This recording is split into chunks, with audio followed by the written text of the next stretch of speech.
like a governor's surgeon's general. Covered brain. And we are supposed to be merchants, not queens in disguise. Oh, good one. And we are the way of the Leaf, and this is the LeafCast. It is. We are the LeafCast, and Brother Dan, it is confirmed. This is episode 90. It is. Why don't you believe me? There's 90 in that playlist. We're good. Episode 90. We're doing chapters 8 through 10 of the Fires of Heaven. But today's not your normal day, Brother Dan. No. You know, there are luminaries, and then there are luminaries that illuminate, and we have a well-lit illuminary. There's lamps and there's spotlights, right? Yes, and let's put a spotlight on our special guest. Everyone, Tom DeSimone from DragonReader has graciously accepted to be a guest host for this week. Bring him in!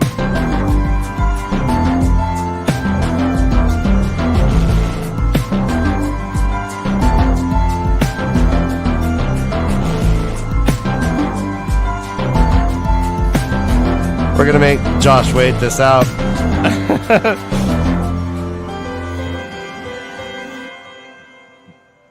And there he is. Tom, welcome. So relaxing. What is relaxing? The music that played on that intro was like mellow as hell. Yeah, no, seriously, opium filled. All of the music actually is courtesy of, what was that from, Ryan? Oh, that was that Hermit Convention? That was our Hermit Convention for sure. Yeah. It's either Orlox, Homunculus Rex, or Hermit Convention. We are known for our music.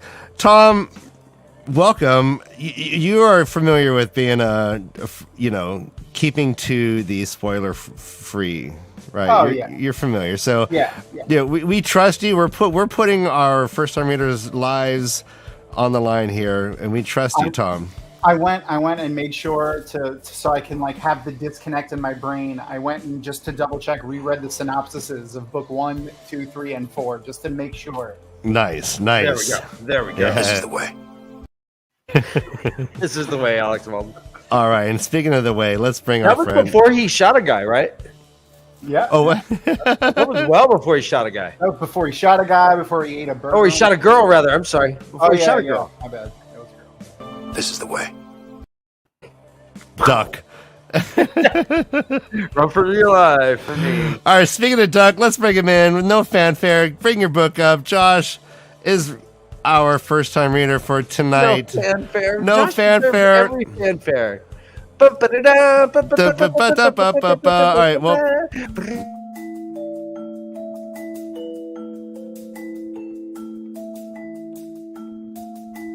I mean, we are flush with fanfare. All I do is I think about how to make this show have more fanfare. Ryan, I went to a festival. Was it were you a fan favorite? It was yes. I bought a 30-inch blade. He's reading. He's reading. My biggest fan. When you're devoid of fanfare. No. Oh, I know. What's up, Sussy Jack? We have another special guest here. My 2-year-old is awake in the room. So if you hear any funny talking, it's probably me. Yeah. He's wiser than I am. But I was about to say he's smarter than you. Yeah, by far. So.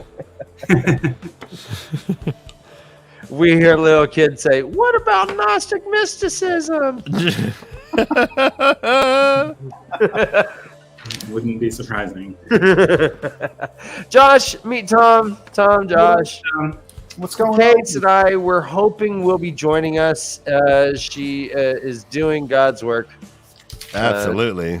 So hopefully she can join us, but if not, Josh, we're all sitting on your shoulders. Buddy. Which God? Is she out sacrificing people on an altar? Yes. Okay. Yes. Uh-huh. Old Testament. Yeah, right. In fact, so you may hear drumming in the background sometimes, or you may hear a scream or two. That's just Ryan's house. A mew. What was that? From the goat that's being What was sacrificed. that weird Aztec movie with like Mel Gibson and they were like cutting heads? Oh and yeah. And there's rolling down the steps there. What was that movie called? It was great. I know exactly what you're talking about too. Shit. I remember loving it. Forrest Gump. Okay, yeah. What was it? It was right after he got shot in the ass, and that's when he went to. Something bit me. He severed all the heads. Pagan is as pagan does. Chop.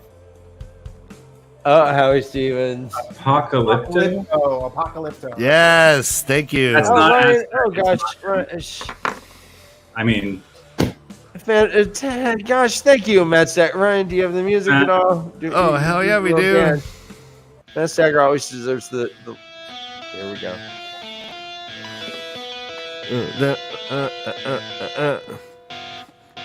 This is the best shit in the whirlwind. You guys give a shit, and we get to dance, and we're happy, and I can't rap.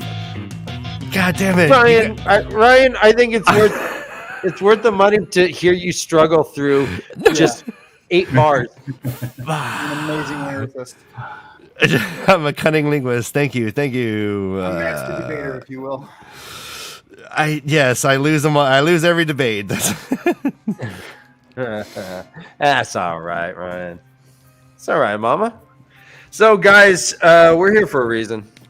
what? We're not here to fuck around. We're not here to fuck around. Tom, just in case these guys didn't tell you, We're here to the fuck reason around. they wear puppet faces is so their facial expressions don't give away when we hit on something. That's fair. Yes. Yep. Just a fair warning if they didn't warn you ahead of time. It's poker. It's straight out poker face. Just Yeah. If you look carefully, you can see it in their eyes. Yes. You see Reflecting from the circle of light. I get the little anime eye twitch. Like It waters up a little bit. I've never felt such power. I can't look at the pup. Every time I look, I laugh. Every time I look at Oh wait, thank you. Yes, you're our biggest fan. I don't know if people feel the same way in chat. I think they're laughing at us, but we'll see. Althor's Taint. I haven't seen you in a while. It's good to see you. I'm still uncertain which is funnier, Ryan in real life or Ryan's puppet. Like my face, Yeah. or just like my ability to make you laugh. Well, that's a failure on both accounts. But Oh, ouch, cold. ouch. It's You know, cold. So Interesting.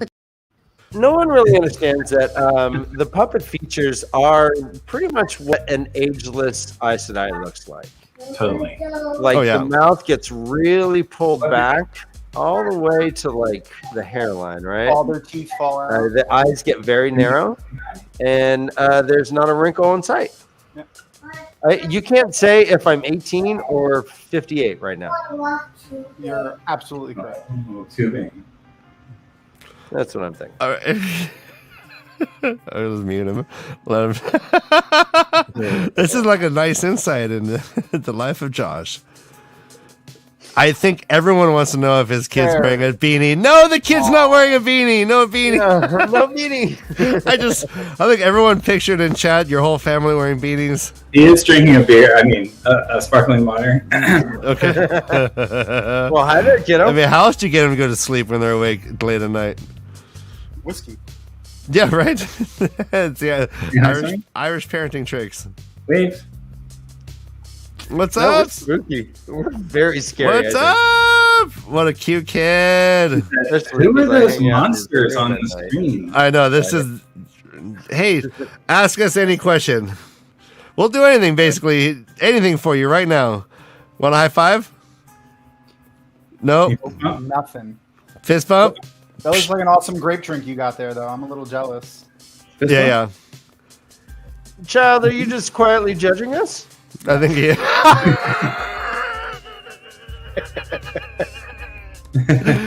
Yes, and yes. I love you, little boy.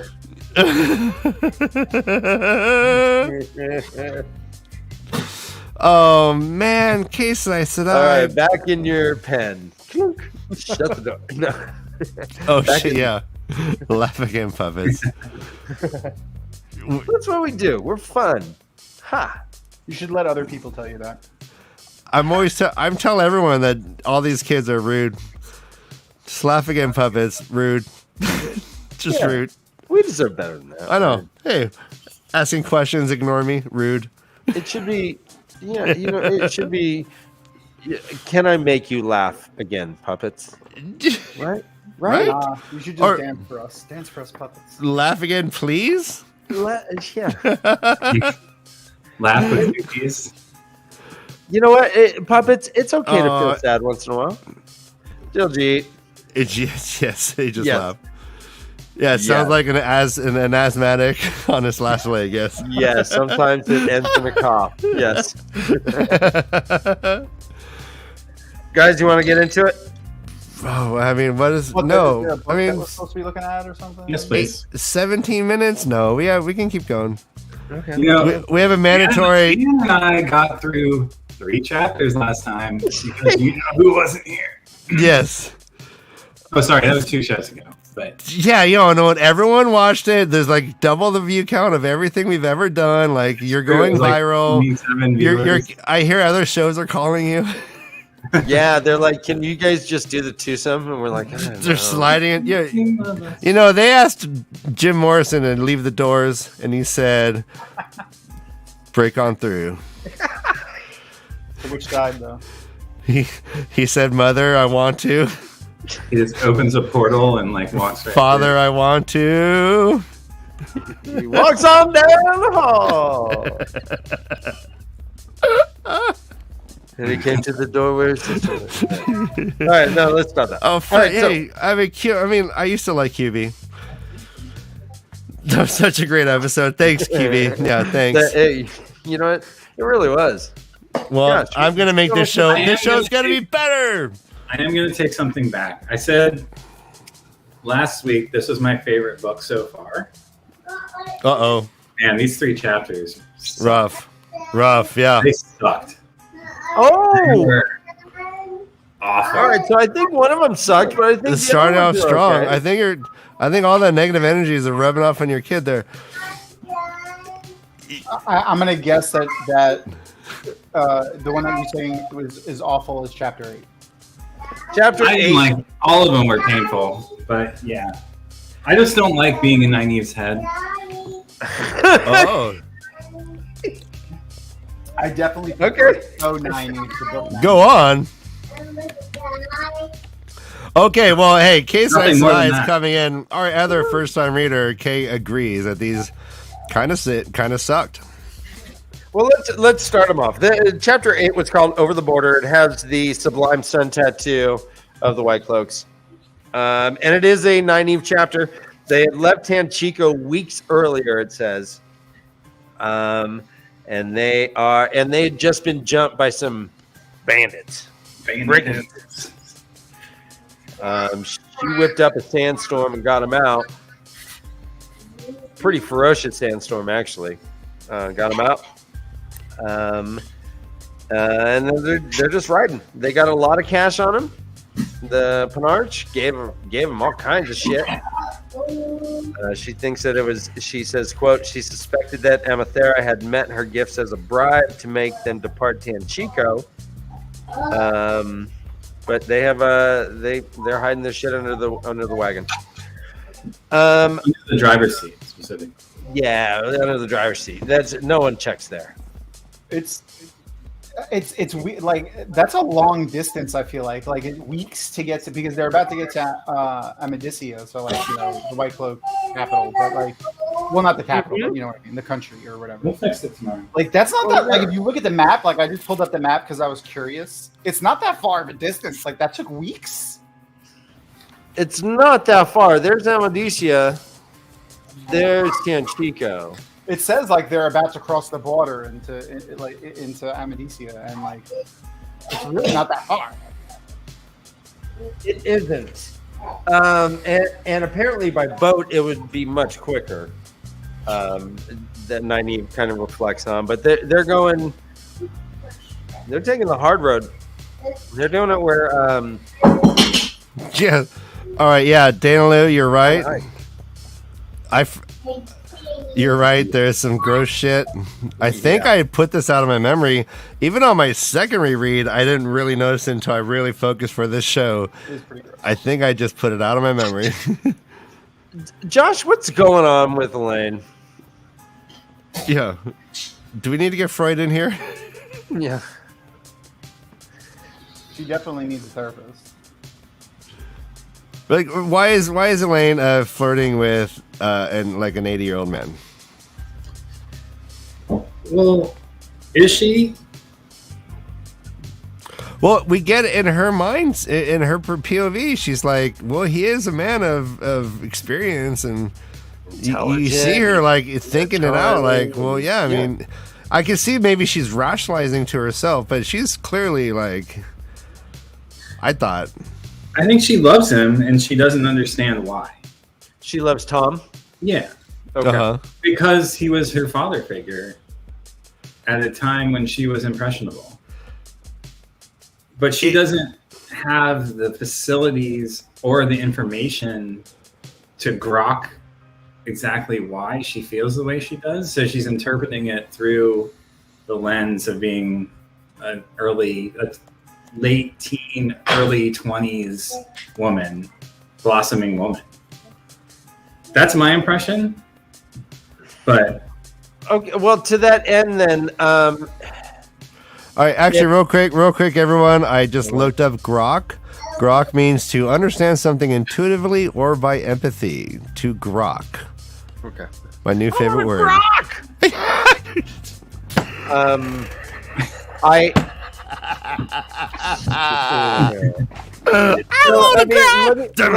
Let me get a little blunt. If Tom were more of a creeper, I want a little blunt. He fuck Elaine? If Tom was what? More of a creeper, could he actually just could he just bag her? In that moment, nah. No, I mean just in general. I mean the way she's hanging on him. If he was like, and she was like, "Yeah, let's go to an inn. I want to see you perform." Is he like, yeah? If I want that, I can get that. Yeah, that's code. I mean, I don't know. What do you think, Josh? Honestly, I think she was trying to because she knew her mom and him had a relationship, but I think she was just trying to. I don't think she was trying to do anything. I think subconsciously she's trying to usurp her mom. But I don't think she would ever went through with it. What do you think, Josh? I really can't answer that question because that's not Tom, and I don't think she would put herself in a position where that would happen. Okay. Yeah. Okay, right on.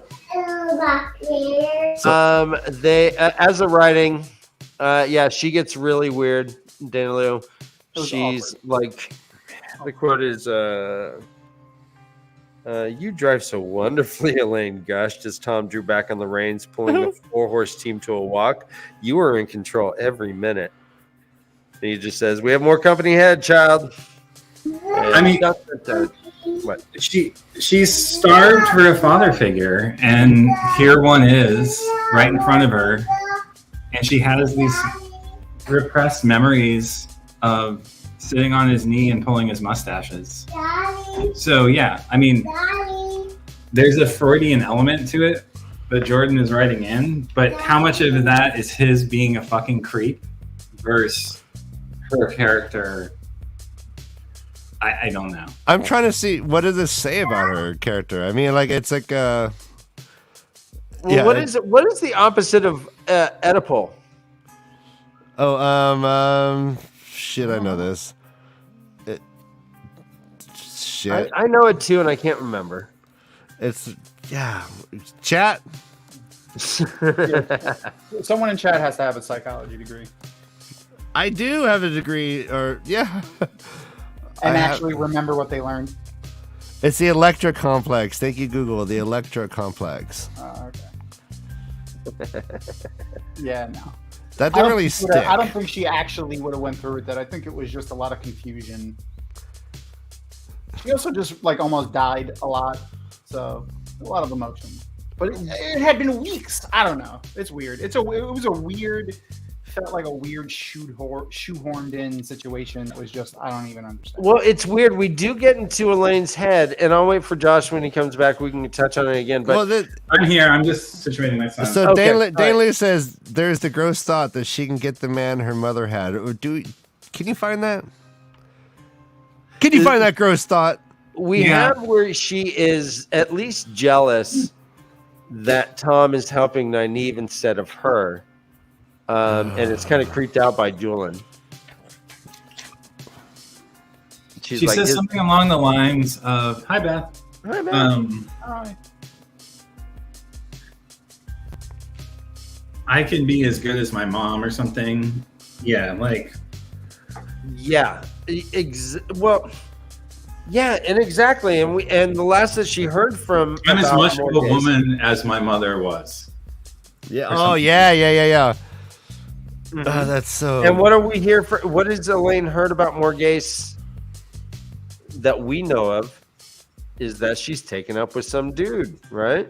Yeah. So, yeah, that's a good one. So there's white cloaks ahead. Oh no! Everyone, hide your rings. No drinking obligation.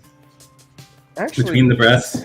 we passed up a drinking obligation, so there was two. You guys got me all flustered. There's a stiffly, jerkily erect somewhere. Oh, there is. It's coming up, right? It's crazy. But first, Julian is, quote, a rough man seemingly carved from some dark wood. He was not very comfortable on the back of a horse. Carved from an inanimate object is a drinking obligation. But yet, there's more. Hold on. Take it. All right, actually, yeah, if you want to take shots with us live, you can come to Discord. And we are backstage on Discord. Real fast. So the white cloaks are coming, and Nynaeve, she thinks about two rings dangling between her breasts. Yeah, I saw that one. So please. So this is the important line for Elaine. Well, I don't see. Okay, so this is Nynaeve. Well, I don't see why you have to flirt just because you think Rand might. Blah, blah, blah, blah, blah. Tom is a man with secrets, Elaine. Remember that Moiraine sent him with us.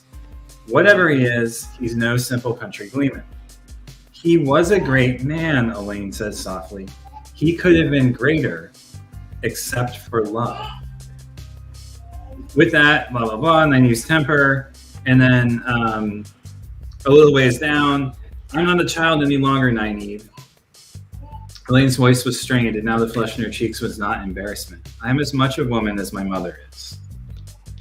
Yeah, but that he could have been greater except for love is in reference to his care for her mother. Okay. At a time where he could have ascended to the throne with a carefully placed dagger or proper words whispered in the right ear. Right? Would that dagger be between the breasts? Nah. Okay, just want to know. Yes. Between the shoulder blades. Would probably. it be carefully placed between the breasts? Well, Andor always has a queen. So Tom could have potentially married Morghese and been like... Yeah, what... First gentleman or whatever. Yeah, with Gabriel. What Gabriel is right now, essentially. Yeah. Well, he's just a lord. They're not married. Not yet, but he's pulling the strings from behind. Yeah. Mm-hmm. Mm-hmm. Yeah, by in Arendelle effect. was married to her. He wasn't like the king. What we know from Tom is that he fled with orders that he was to be captured and executed, more or less. From what I remember, he pretty much left Andor barely by his short and curlies. Right. Yeah, that's fair to say. Morghese has a temper. Yeah. What is that? Short and curlies, huh, Dan? Short and curlies. Is that your pubic hairs? Are you talking about pubic hairs? I am. Okay, so like you're saying you barely just almost got your junk. You just got by just by a ball hair. He just snuck out the thinnest of margins. Okay, right? so Brother Dan, do you remember when I used to wear our father's pants and they were really big, like super big, and I'd walk around like it was like I thought it was punk rock to have these super big pants on?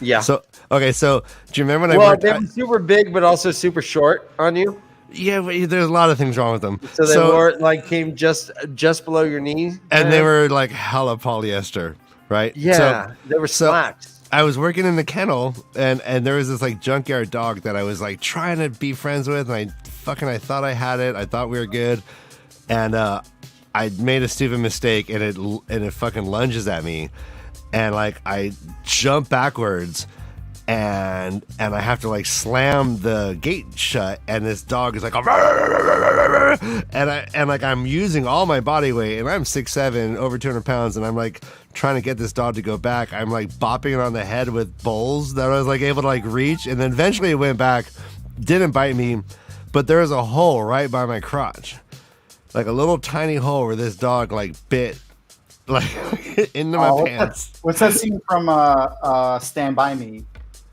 Sick balls, Chopper. Yes, that was Chopper's sick balls. It was only my ninja reflexes and deft survivalist skills I was able to survive the animal attack. But yes, it just reminded me of when you said by the small curlies, "Hey, we got 24 people watching. Let's double this. Let's get to 48." Tell your friends.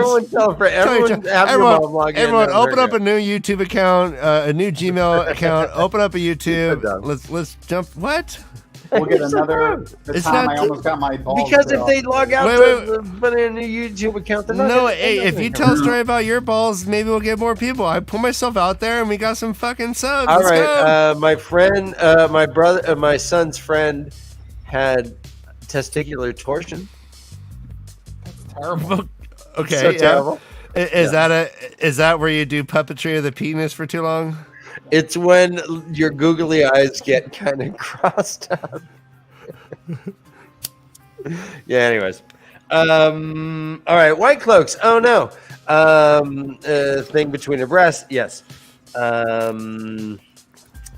claim that they're merchants and they have dyes. Dyes. Yeah.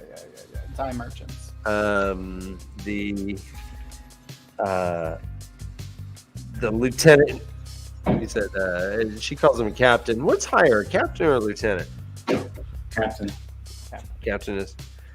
I guess they're branded. It is somewhat fitting that they are dyes and that the Aes Sedai are colored Ajas.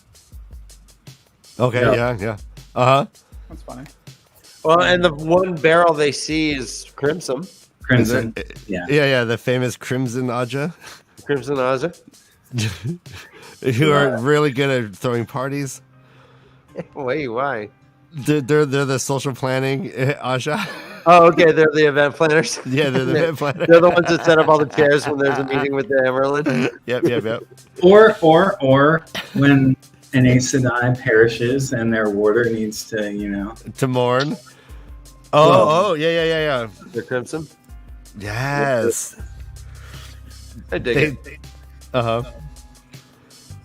dig it. That was dark. That got real dark. Yeah. No, I love it. Yeah, we should scold Josh for going too far, right, Ryan? Is that what we should do? The minute not too far. The minute you cross the line, I'm throwing you. Josh, I'm ashamed. Seppuku. Yeah. How dare you? Oh man, an Elden Ring seppuku is amazing. They talk to the White Cloaks. The White Cloaks have 2 drinking obligations among them, Ryan. Your favorite, the first one is, quote, here's my glasses. Here. But the soldiers rode stiffly erect. Yes, no! Yes. No, Robert! You are. And then no. It goes on. Their long steel lance points all slanted at exactly the same angle. Even sweaty faced and coated with dust, they looked hard men. Hard men. So guys, that's 2 in 1. So we'll just have one long. No, that's the opening chapter of like a Harlequin romance novel for men. They look Absolutely. hard, man. Yeah, I love it. So all I think about is Top Secret, the ballet scene when the men had like the huge penises in their leotards. The big old bulges. Yeah. So just I'm imagining they're all on horses with those big old fucking fake cocks. Just like That makes me think of do you know the old school Batman, like the 60s Adam West Batman? Oh yeah. Smash, bam, boom. Do you know the story about Burt Ward and his costume? No. Tell us. Didn't he have a hog? He had a giant cock, apparently. Yeah. Yeah. Is that Batman or Robin? Robin. And like What? because He wore, can't like, have a bigger little- cock than he wore, Batman. Like a little Speedo. So like the network made them change his costume and like put stuff in it so you couldn't see it through the thing. Is that why he had a big old belt buckle? Dude, Did they tuck it up into that belt buckle? Is that what? He's like, how am I supposed to put Where these was the tights on? cock? All right, I'm finding a picture of Robin. Tuck back. He had to do the Prince Albert's wand tuck back. Oh yeah, the Prince Albert's one. I called the Silence of the Lambs. Yeah, I called the Silence of the Lambs too. Yeah. I'd fuck me. You fuck out. I'd fuck me. That's why Prince Albert had one. Stylish pants, man. That guy. Have you ever seen the show Monk? Monk with Tony Shalhoub. Tony Shalhoub, yeah. The captain of the police from that show was Wild Bill or whatever the fuck his name was. Oh, yeah? From Silence of the Lambs, yeah. God, he was so good in that. Is that big heavy girl? so weird. All right, so they talk to the White Cloaks. White Cloaks don't figure out their Aes Sedai, but hear about the Aes Sedai shit. Yeah. Like, you hear about Aes Sedai? So like, no. I question them about the being merchants and Taravan and all that nonsense. Mm-hmm. He happens to say they ask, "Have we entered Amadisia?" Yeah, there. Yeah, I mean, There's Burward. All right, so like explain to me where it is. No, apparently they made him wear like a crazy like thing underneath that to hide it. He has a diaper or something. I mean, and like Batman's kind of bunches up to make it look like he's got more going on there. Just Google Burt Ward cock. I'm not going to. I'm not going to. You're going to. I'm not going to. You're going. Chat. You're gonna go see Mommy? That's Brother Dan running to the cock. ABC Network said That's that me running to cock. Run to Google. I'm all. the Holy ABC big Network penis, said he had Batman. Too large a bulge for television. I always want. Yeah, I mean, all the wrestlers had no dicks, but I just thought it was like the steroids they're doing. Yeah, like, that's I was like, steroids. oh, Hulk Hogan's got no dick. Then I heard he did a sex tape, and I was like, how does that work? He's got nothing to work with. Do you see him after? He's like, Does it grow back? Does it like grow back after? oh fuck. What? So they're all Ken dolls, all of them. That's what I assumed. Like I just thought, like, hey man, they just got little armadillo faces for penises. So they ask if they are. All right, yeah, entered put that Amadisia. in your fucking minds, guys. Josh, I don't know if you remember, but Amadisia is kind of the base of the White Cloaks. She asks, "Are we in Amadisia yet?" He says, "The border is 5 miles east for the time being." And Elaine throws some sass. She's like, "Have you come to move the border?" And Nynaeve's like, "Don't worry about it. I'm sorry. Don't worry about my this niece. slut. She is a slut." Jesus, that was so crazy. She is such a big slut. Do not worry about her. I'm sorry. She just wants Burt Ward's dick. Apparently. I mean, who wouldn't? Tom, you speak truth. But they're led on their way. And Elaine kind of talks shit. She's like, "Oh, That's the queen in her coming out, asking questions and being, you know." She says, quote, "You were crawling, Nynaeve." She pitched her voice high in a mock servility. I am very good and obedient, Captain. May I kiss your boots, Captain? She says, we're supposed to be merchants, not queens in disguise. Tom tells him to shut up. Literally? Yeah. Shut up. Both of you, shut up. And then Elaine gets all weird again. Elaine snuggled herself against his arm and practically cooed. You are right, Tom. I am sorry. I raised my voice. And Julian's just like looking sideways like, is she going to do stuff in public right now? Julian, I bet you, as a thief catcher, Julian is a total voyeur. Julian watches people have sex through their windows. Oh, I mean, he does work on the roofs of tiers. Yeah. So. I'm pretty sure. I wouldn't put it past him. Though I would like to watch a buddy cop movie with Tom and Julian. Yeah, exactly. Man, I would watch that. And Tom's always saying, I'm getting too old for this shit. Yep, that would 100% be him. They get to the village of Mardison, yeah. Mardison. What do you say? Pronounce this, Josh. I gotta look at it. M-A-R-D-E-I-C-I.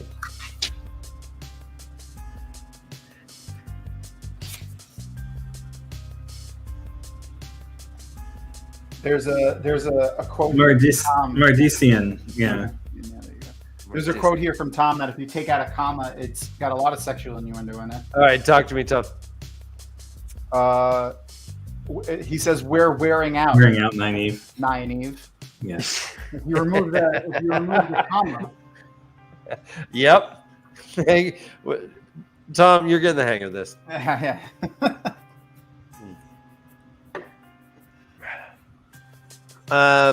She's just so like judgmental. I mean, this is like a Two Rivers thing, right? Like with our last chapter with Egwene, she was judging everybody left and right, and now we get Nynaeve essentially doing the same thing, but maybe even a little more extreme.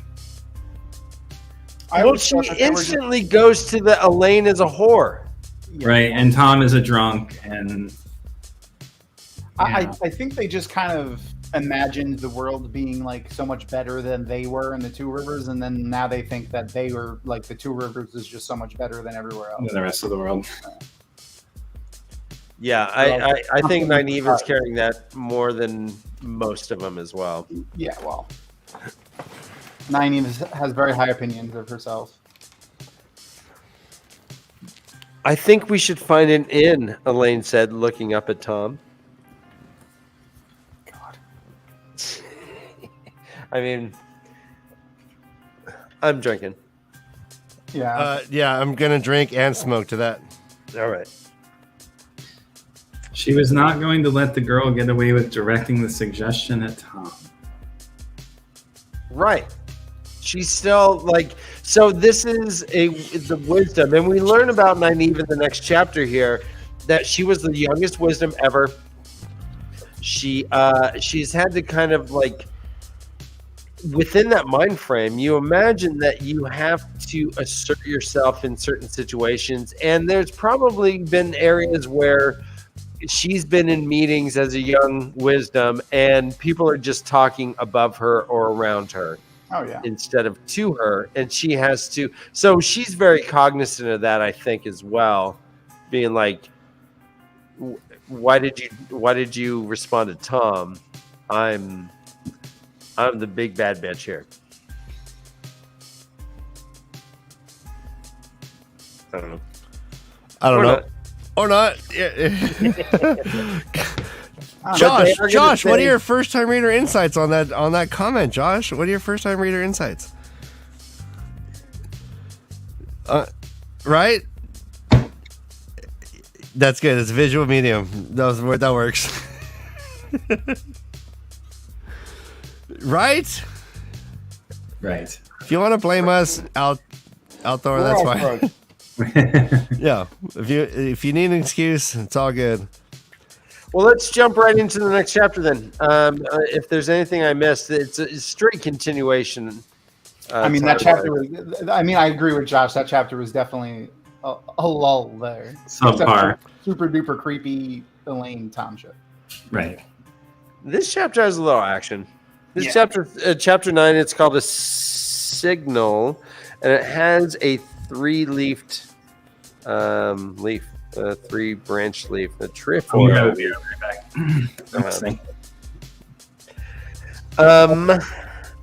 So they're like, all right, we're gonna stay for a minute, for a day or two. Tom and Julian, they flip a coin to see who's going to go into town. Tom wins, so he goes into town to buy some meat and shit. Nynaeve says, get some vegetables and fruits too, you dirty ruffian. We're gonna get scurvy on your diet. Let me see here. She gets to Josh's point. She is being a little judgmental in her thoughts of people. She says she thinks that Matt has learned to think of nothing but women, carousing, and gambling. Yeah, another judgment. Yep. She says that Egwene eagerly went her own way, not letting anyone or anything hold her back, even if her way led over a cliff. Yeah, these are again, like she wants to control their fate to a certain degree, but can't. You know. She also, like a little bit, like a couple paragraphs earlier, she thinks to herself when she's like looking at the things that have changed since she left the Two Rivers. She's like, it's not me that's changed. It's not me that's changed. Yeah, it's everything else that's different. So right. it's like, yes. She's very classic self-deception. Yeah, she's very stuck. Yes, and I mean, without getting political, it reminded me of like my parents' mentality. Like, oh, things are, just getting out of control. Things are just crazy. Like that whole thing. It's like everything was better when we were children. Guess what? Things were out of control when you were born too. It was crazy. There was a war. In Terry Pratchett terminology, she's of two minds. Like she has her worldview, and then she has this internal voice that is like hypercritical and almost deriding of her way of perceiving the world, and they're in constant dialogue with one another. Yeah. That's a good point. She's got a little bit of arrested development, I feel like. I don't even know what this means, but I love it. But yeah, that's a great sentence right there. And it reaffirms my vegetarianism. Because once you can order mustache meat, I'm out again. So we learned a little bit about Nynaeve in this chapter, Josh. We learned that Nynaeve is not only like she got into it to like be all vengeful against Moiraine, to watch over the boys, but she her deal is healing. She is yellow through and through. This is what the wisdom of the village did, but through herbs. And the more she can heal, the better. It says, one day she meant to heal Tom and watch him dance. One day she would even heal that wound and ran side. Surely there was nothing that could not be healed, not if the woman wielding its power was determined enough. Okay, so Josh, like right now, like you're like, oh, I hate every POV of Nynaeve, but like something like that, doesn't that like I'm gonna see Tom dance. What? So beautiful. That is kind of, I mean, it is nice. No, it doesn't redeem her a single bit in my eyes. Okay. Yeah, why, because it's like hubris? It's again her high. What comes through to me more than empathy or concern for others' well-being is her overly heightened perception of her own value, self-worth, and skill. Okay, you're not being able to channel unless she's angry. All right, that's a good point. And you're right. Ben Carson was a brain surgeon. So yeah, just because he wanted to heal children's brains doesn't mean he's a good person. What? I think he was a heart surgeon. No, I thought he's a neurosurgeon. Didn't he do a heart transplant? Wasn't he one of the first? I don't know. I thought he split some heads. Yeah. He split some conjoined babies. I don't Hey know. guys, the human soul weighs 21 grams. Yeah, the loving spoonful is 20. Yeah, but a loving spoonful is 22 grams. Wait, really? Yeah, really? That's Hold on. science. That's Ryan, science. That's science. You know how many? Hold on. You know how many? That's almost an ounce. Yeah. Well, you gotta milk it like a cow. Wow. Tom, You can milk anything. Tom, I thought it was profound. Did you know that the average male ejaculate is more than the human soul? Weighs more than the human soul? I'm aware of that now, though, and that piece of knowledge will live with me forever. Okay, I'm glad to hear it. It's just that they weighed people right before they died, and they weighed people right after them died. Yeah. Weigh me before I come and after I come. 22 grams. 22 grams. Maybe they come when they die. That's a good point. I hear they poo in, pee in. Yeah. I do have to dispute a medical claim that you made, Ryan, on a previous show. Oh shit! Okay. Oh no! We need special music for this. We need things. Okay. The clitoris and the penis Right, do not have the same amount of nerve. The clitoris has at least twice as many as the male penis. I knew it. Oh, why do you gotta shame me? All right. So okay. All right. Well, that's mouth and you don't actually know what the fuck you're talking about. All right. That's been Josh Corrections. What a great new segment. What a great new segment. Yeah. Anytime I make up a biological fact, Josh will correct me in the next show. AKA Ryan was wrong. Hey, can I see the article where you found that, Josh? We're up to 30 viewers. It's getting hot. Let's get up to 60. I always want to double it. Yeah. Tell your mom just log in. Let's go. Let's go. Nice and in public so everyone can see. Does your mom like puppets? Like eyebrows? Yeah, why are you clit shaming me? A clit fits right between my eyebrows, guys. I'm just saying. I bet you it feels great. And there is such a thing as long COVID stupidity. Why you just pointed at Tom for some reason? Okay, yeah. Up here, baby. Up here. I'll take it. I'm one of the rare few that has gotten through it without getting COVID once yet. I had pre-COVID brain. It's a new phenomenon. I had a pre-COVID brain, and then I got COVID, and then I had this fun excuse for everything I've ever been doing. Very Star Trek. Right? Yeah. Thank you. It's a pre-echo. Just go out and just punch people. No, I'm sorry, I have COVID. Just punch me. Yeah. Just go to the And tank. actually, Tom, is there any way that Mike can get a little closer to your face? Mine? Yeah. Yeah, Hi. Oh, God. Oh, yeah. No, Tom, that's Jesus, Tom. I think half our audience just came in their pants. Just 22 ounces. We have females. We have people with female genitals. Okay. Who might not ejaculate when they come. Why we got to be so male centric? No, I mean, no. Okay, I don't want to get into it. Okay. Oh, Ryan, play the music. You don't want to get into it.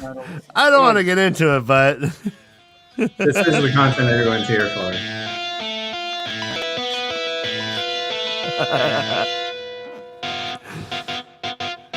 Ryan, rap. It's you. We got up to 30 watchers. Oh my God, why am I starting with watchers? Nothing rhymes with watchers but swatchers and cockshers.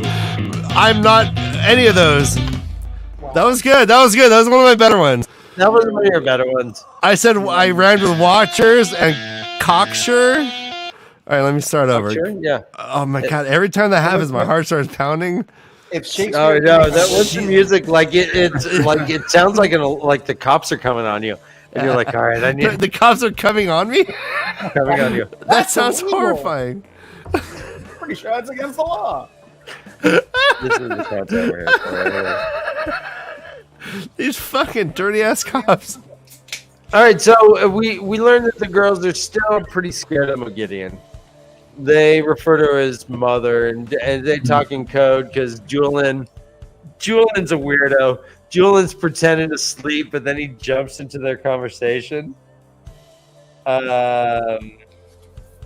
He's kind of funny.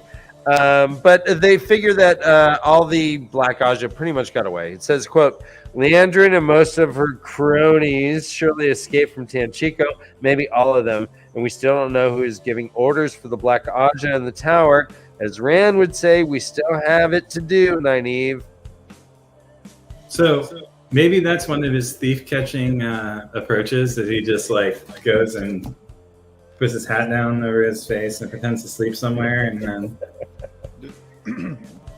He just I like inserts that. himself into situations and why is there a sleeping guy on your couch? Don't worry about what's it. this guy doing on the couch?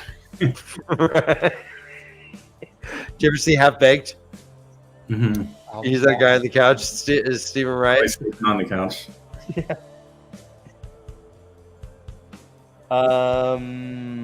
There was. She also, I like how she sees herself as protecting Tom and Julian from like the knowledge that the Forsaken are there. Right. Because she thinks like, oh, if you had the knowledge that we have, and obviously, How burdened you'd be. yeah. She's talking about Mogideon, definitely. Yeah, and they think that they're being watched in their dreams a bit as well. Yeah. It just doesn't feel right. Tom returns, drinking obligation. He knuckles his long mustaches.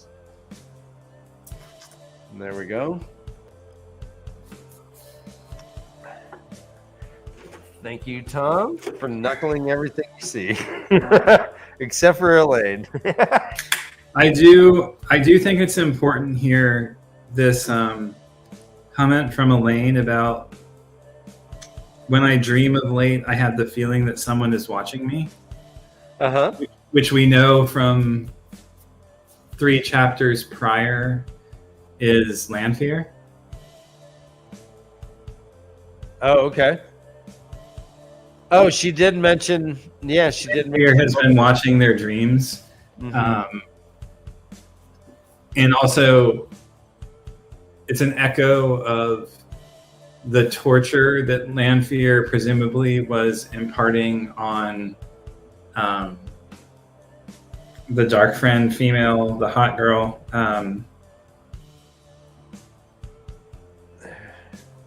From the wagons. Oh, Ascendre? Ascendre being tortured in her dreams by Lanfear. Mm-hmm. And the like darkness laughing at Egwene as she ran away from dreams.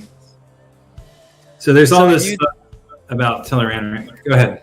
So you think that Lanfear is the one that's tormenting Ascendre in her dreams?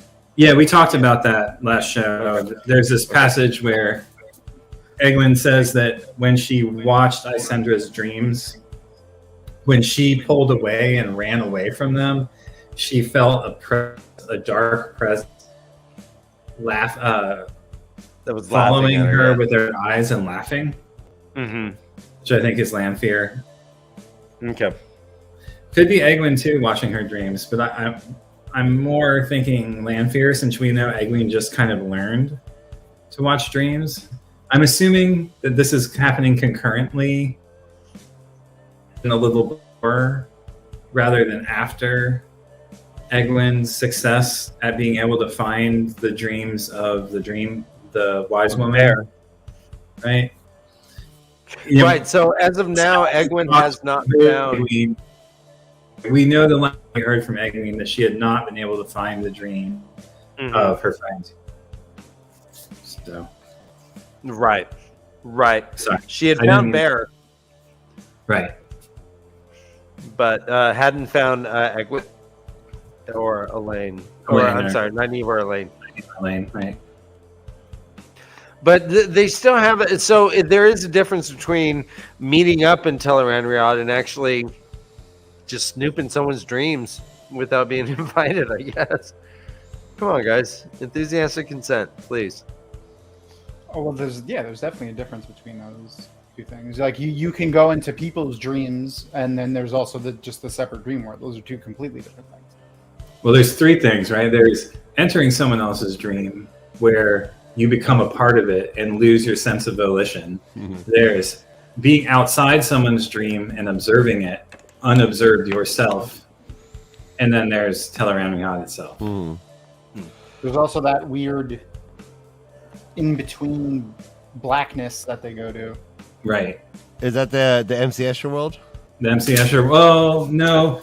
I mean, I think that counts as the second. I mean, if what you're talking about is like where Perrin in the Wolf Dream loses his embodiment and then drifts over the windows, he describes as windows floating in space and observes the room where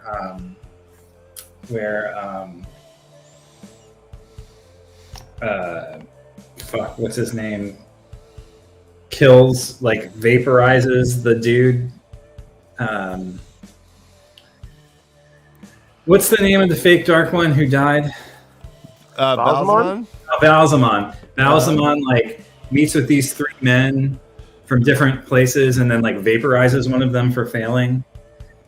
Perrin observes this in the Wolf Dream when he's with Hopper and he becomes disembodied. Okay. And then, Right. The guy gets like blasted in his chair. Yeah, exactly. And then Egwene kind of similarly describes observing the dreams of others in that same kind of fashion.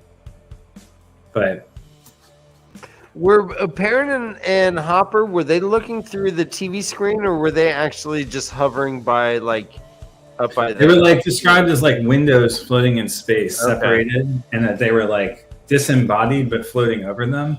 Different than the windows within the Wolf Dream that like appear in the sky randomly. Mm-hmm.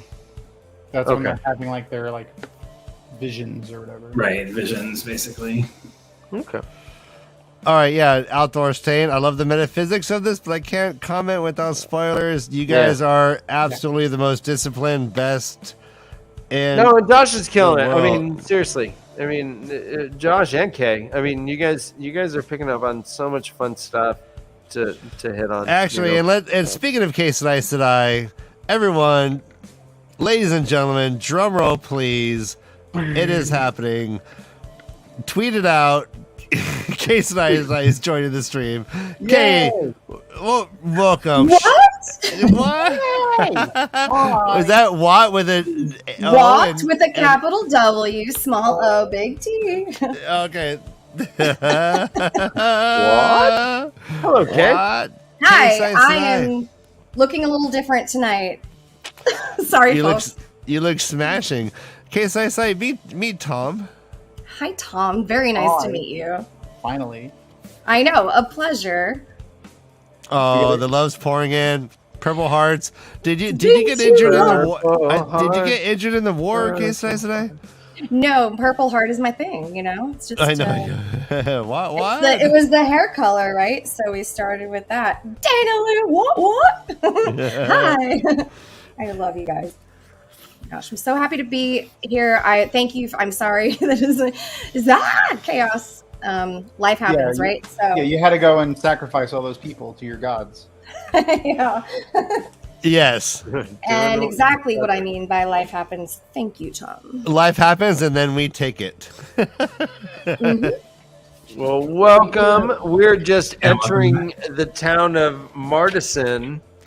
And Martison's pretty fucked up, guys. Well, I have a lot of drinking obligations to catch up on, as I heard a little bit about. So I'm going to take a sip. There were hard men. There was knuckling of things. Yeah. They're erect. Well, here's a drinking obligation for you, just for you, Kay.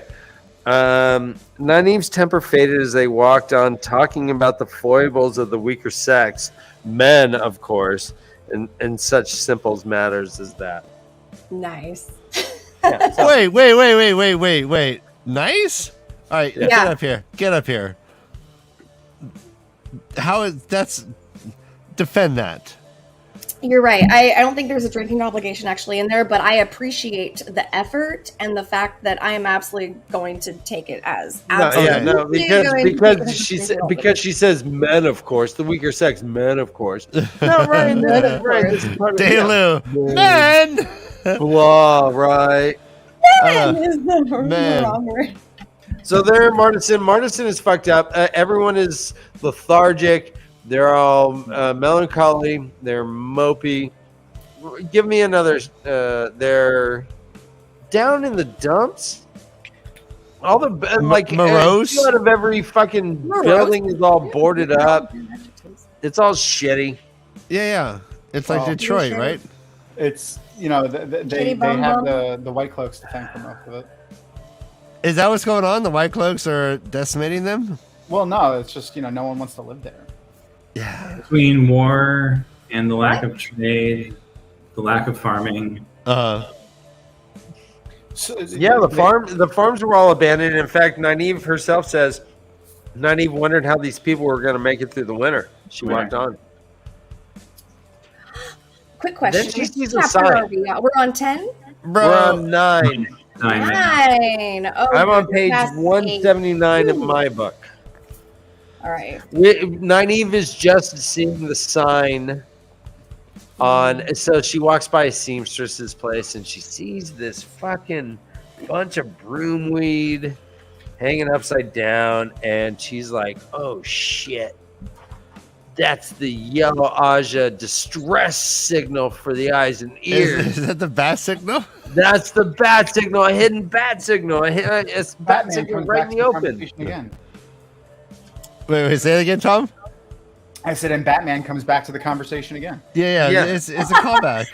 What was he in the It's conversation? exact. The hanging bit of yellow ribbon is even split in 3, which times 3 equals yellow. Robin's cock. 3 times Adam West. That's 27 centimeters. You did skip over this bit about Min's vision. Talk to me.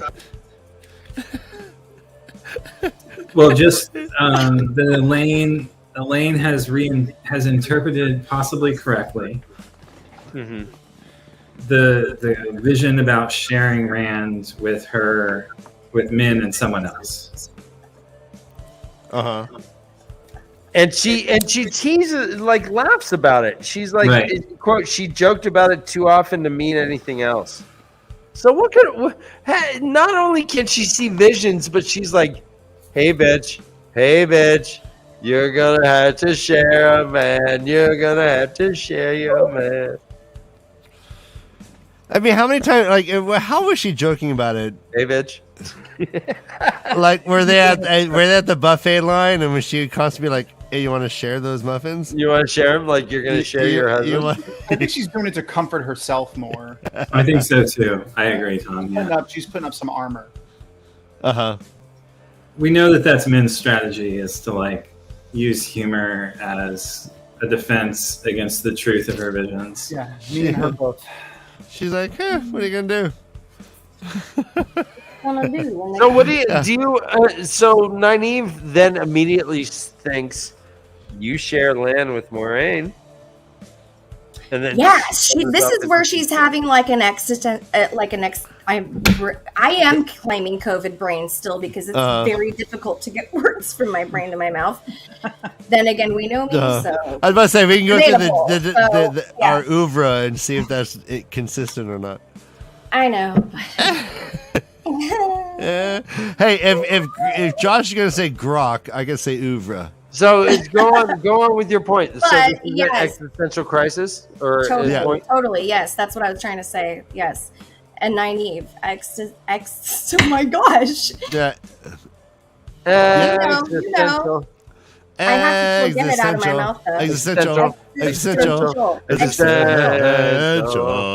rice. I use that all the time. I don't understand why it's not coming out right now, but that is typical for this anyways. Yes, Nynaeve, crisis. We'll just call it the E-crisis. And she's really having a hard time. And it's funny. I thought it was kind of funny. I mean, it's not funny she's having this crisis, but it's also kind of comical watching this happen because she's just so angry all the time. And this time she's just like still agitated, but not like super angry. She's just like not channel angry. Elaine, you're flirting with this man that like is twice your mother's age, or I think that was actually something that was in my head from before. But yeah, and then words are hard, yo. Yeah, but I'm also doing that with Lan, like in her own mind. And then she's like, but also this is like really sick and gross, and you're sharing him with like another woman. But you're also doing that with Lan and Moraine. Well, and that's Elaine's thing. She's like, he's so far away. I bet you he's fucking around. Right? Yeah. Why can't I fuck around? It's this weird situation that's happening inside Nynaeve's brain, and like the equivalent would be like Rand hitting on Amis or something, right? What? I'm sorry. I was saying the equivalent of Elaine would be like Rand like flirting with like Amis. Like an old wise woman. One of the older wise women, yeah. I would Amis. I feel like would be too young. I would like Sulin or someone like that. Okay. Yeah, you'd have to go for the. I agree, Tom. You'd have to go for like one of the older ones Okay. to make that like a comparable situation. Tom is still vigorous. I mean, he's vital. We know that, Well, and he's had the younger women already in the books. So that does not matter when it comes to the fact that he is literally twice Morghase's age, who is Elaine's mother. That's sick. Is he twice Morghase's age? He's twice Elaine's age. He's twice Elaine's. Well, we don't. I mean, we don't No, know. he's got no. He's That's what the text says. POV. Old enough to be your father. And she says your father's father. Oh Yes. shit! Ew, gross. Nynaeve says Lan is old enough to be her father. There's so many wrinkles involved in that, Elaine. What the fuck? Well, and in So many Morghase's POV, like a while back, I believe that we and correct me if I'm wrong. Maybe I'm not remembering it right, but Don't worry, Josh will. I'm sure he will. I count on him for this kind of shit. So Don't be Where jealous, does it right? say father's father, Dan? I guess When Nynaeve was thinking, when she's talking, all right, I'll find it. She's No, I talking, think Morghase you're wrong is about talking that. about it's her POV, and she says something along the lines of him being like twice. No, Lan is old enough to be your father, that small voice murmured. I love Lan. If only I can reason out how to get him free from it says not only is he old enough to be your father twice over, but so father twice over to me refers to grandfather. Yeah, I think he is actually like I think he's like 70 at the time of the setting of the books. 60, 70, yeah. Friend reference. So I mean, so Twice that's over just means to me like if she's 20, then he's 40 plus 20. 2020, right? I mean, which is grandfather. Could be. I mean, So- I don't know. That's where that's how I perceived it. Was like more of a grand. I mean, in those days, you could be like, Which means that he could I definitely think be 14-year-olds Morghase's were shacking mom. up. In those days, the man doesn't know whether to turn you You know, over in those his days. knee or climb a tree. Back in the Yeah, exactly. Climb a Yeah. tree, a euphemism for sex? right? Yes, I think so. Oh, he knows. Yeah, it Climb a depends. tree means to just go ahead and lay the rail. It depends on if you have an armadillo face or a whole armadillo in your pants. Right. It's called a callback. I'm fucking on fire tonight. Who talked about armadillos? I brought it Yeah, up, dude. and even Oh, and someone armadillo said it. feet. It was in Oh, chat. he called himself back. No, Right. Hey, I like the Oh, joke I back made is what's earlier. called I'm a calling fail. it back. I said they had armadillo faces for crotches. Apparently, It's- Batman had to have towels rolled up in his pants. to make it Yes, look I like he had know. hair. But they Yeah. couldn't actually Compared to make Burt an Ward. actual. Yeah, no, they made him more dominant with like ripply frontal, but it's more like Venetian snares versus the curtain. Venetian snares, Venetian blinds. Venetian snares, Venetian blinds. What you prefer? That's so amazing. I love to like think that Bruce Wayne.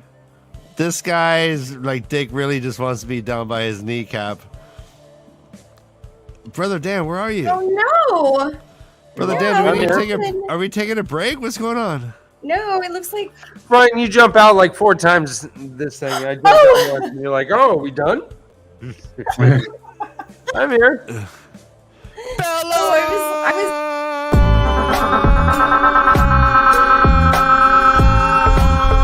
All right. That was an emergency Bella intervention. Bella's at the club doing Molly. Yeah. All right. So yeah, actually, we could take a break. Let's finish this chapter. We're almost there. Okay. The yellows. the yellows. I can't believe you skipped over someone being put over someone's knee. Yeah. Tom, I did you're just my read new it out favorite loud. person. I took it. My goodness. Wow. Wow. It's right Wow. Disappointed in Seriously, you. I'm really taking a big. So that we Nynaeve sees this broomwood with the 3 yellow ribbons. She's like, "What the fuck? What the fuck? That's actually what she said. What the fuck?" It says here. All right. Of course, I am certain. What the fuck? It's exact. The hanging bit of yellow ribbon is even split in 3. So she's like, all right. Apparently, it hasn't been used in nearly 300 years. And Shiriam just kind of blathered about it, but there it is. Boom. It's Yellow Sisters that here one is, and with a message urgent enough to risk uncovering herself. So it's kind of like a 911. They're like, hey, 911. She's like, all right, follow my lead, baby. I'm going in. Goes in. And there's 2 women in the shop. One's the seamstress and one's kind of the assistant. Rondre. Hold on. What's her name? Rondre. Makura. Rondre, Makura, and Lucy. Yes, They're like, really hey.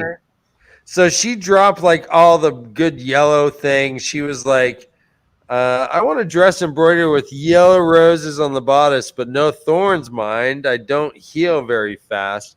And all she had to do was say yellow and heal.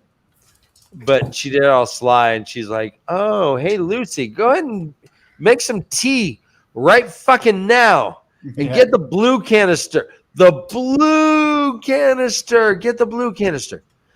Hi, ladies. Yeah, we're going to have some tea. Yeah, I got a message. And they're like, what's the fucking message? She's like, let's get some tea. Let's get some tea. They're like, fine. Yeah. Right then, I was like, ooh, sussy, sussy, sussy. This is not good. Is this how Josh would have acted? Let me give you a drink first. Like, let's have some tea before I deliver this message. You drink up. Are you done? Are you finished? Did you drink it all? You did. Yeah. You good? You good? Okay. Yeah. Now I'm gonna give you the maybe. No, that's weird. Sussy. It's super sussy. Sus. And they're like, hey, get to the kitchen. Let's do it. They drink their tea. They're like, hey, this is pretty fucking good, actually. So Really. Yummy. What is this? Is this Good Earth? Good Earth? Ooh, there's a whole thing about Good Earth. We'll talk later. But then all of a sudden... No! God, please, no! No! Bum, bum, bum, bum. They get all fucking doped up. They get weeded. They're like, oh no, I've been dosed. Yep. Yeah. Nynaeve began, but suddenly her head felt too heavy for her neck. Elaine had slumped onto the table, she realized, eyes closed and arms hanging limply. Nynaeve Hey, stared Dan, when you're reading that, did you like impersonate it? Did you play it out? I didn't this one, but I did when they were trying to like move their hands after being dosed with the fork root in bed. Yeah, I pretended like my hand wouldn't work. Okay. So you lived that. Okay. But the head being heavier than the neck, not. No, yeah. It's inconsistent. I'm trying. No, I know. I'm Ryan. I'm like lightning. It's all right. They make I don't clothes. know when it's gonna strike. But I mean, I appreciate that you won't lie. I wish you would kind of like for the show, just be like, oh yes, I totally do it. But no, it's all good. I mean, if you want me to lie, tell me. Give me a code word. Say, hey, Buffalo. Buffalo. Once you say Buffalo, I'll know that everything you say is true. Hey, Buffalo Bill. Yeah, girl, you know it's true. Hey, Buffalo Bill. What's the next line? Buffalo Strawberry Buffalo Hill. Bill. Is All it right, straw- so they get all dust out. She's like, catch her, Lucy, as Nynaeve is falling down, and that's the end of the chapter. What did I miss here, Josh? Josh, Apparently a lot. so ruined. The big vagina? No. I don't think you missed much. I do like the little bits of like preemptive, that she doesn't touch her teacup, and Nynaeve notices, and then her hand flutters by the cup, but she still doesn't drink it. It's cute. Sink. Instant coffee, MR. Come on. Flavor crystals. Come on. Right. Coffee beans need flavor crystals. Everyone, no. Hey, they're fiercely looking at their notes. Tom, are you having a good time? What? Yes. Awesome.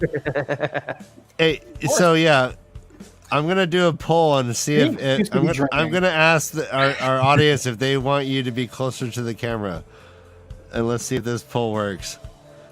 Who, Tom? Yeah, I think Tom needs to be closer to the camera. We'll see if the audience wants her. I'm having trouble hearing you. Oh, you're beautiful. Yeah, no, we need him up there. We need I can wrap more that Tom. poll up right now. Tom, scooch in, please. More Tom, yeah. You're gorgeous. How's that? All right. Well, all It's- right, everybody. I got it a little bit better. We have one more. We Like, have one more chapter to get through. Ryan, do we want to do 10 or do we want to do 5? What? 5 minute? Oh, let's do 5. If you Let's wanna do 5. That's what Josh and I did, and everyone loved it. Everyone loved it.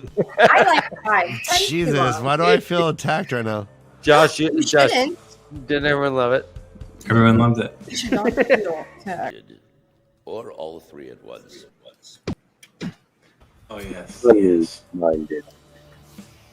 Money. Portrait style camera angle. That was the best I mean, That it was the fixed best. itself. ever. Best burn ever. And this portrait style camera. That's what happened. Yes. No. Wait, what's going on? Also, I'm not entirely sure. Which is why my whole video, love you, is Hey, Grizzly, we can hear you. Oh, For some reason. I can't talk too much shit about WotCon because I don't remember what happened when I don't know if they when can hear apparently us. Called Ryan I don't like think they 5 can. times. And my whole thing is Maybe we just need to going mute back Mr. to Ryan sorry, over Andrew, there. There he goes. Yeah. Oh, wow. That was different. Yeah. Well, welcome back. Exploration. Well, what can we do for you? Welcome. All right, we're back. Yeah. Ryan, you on yet?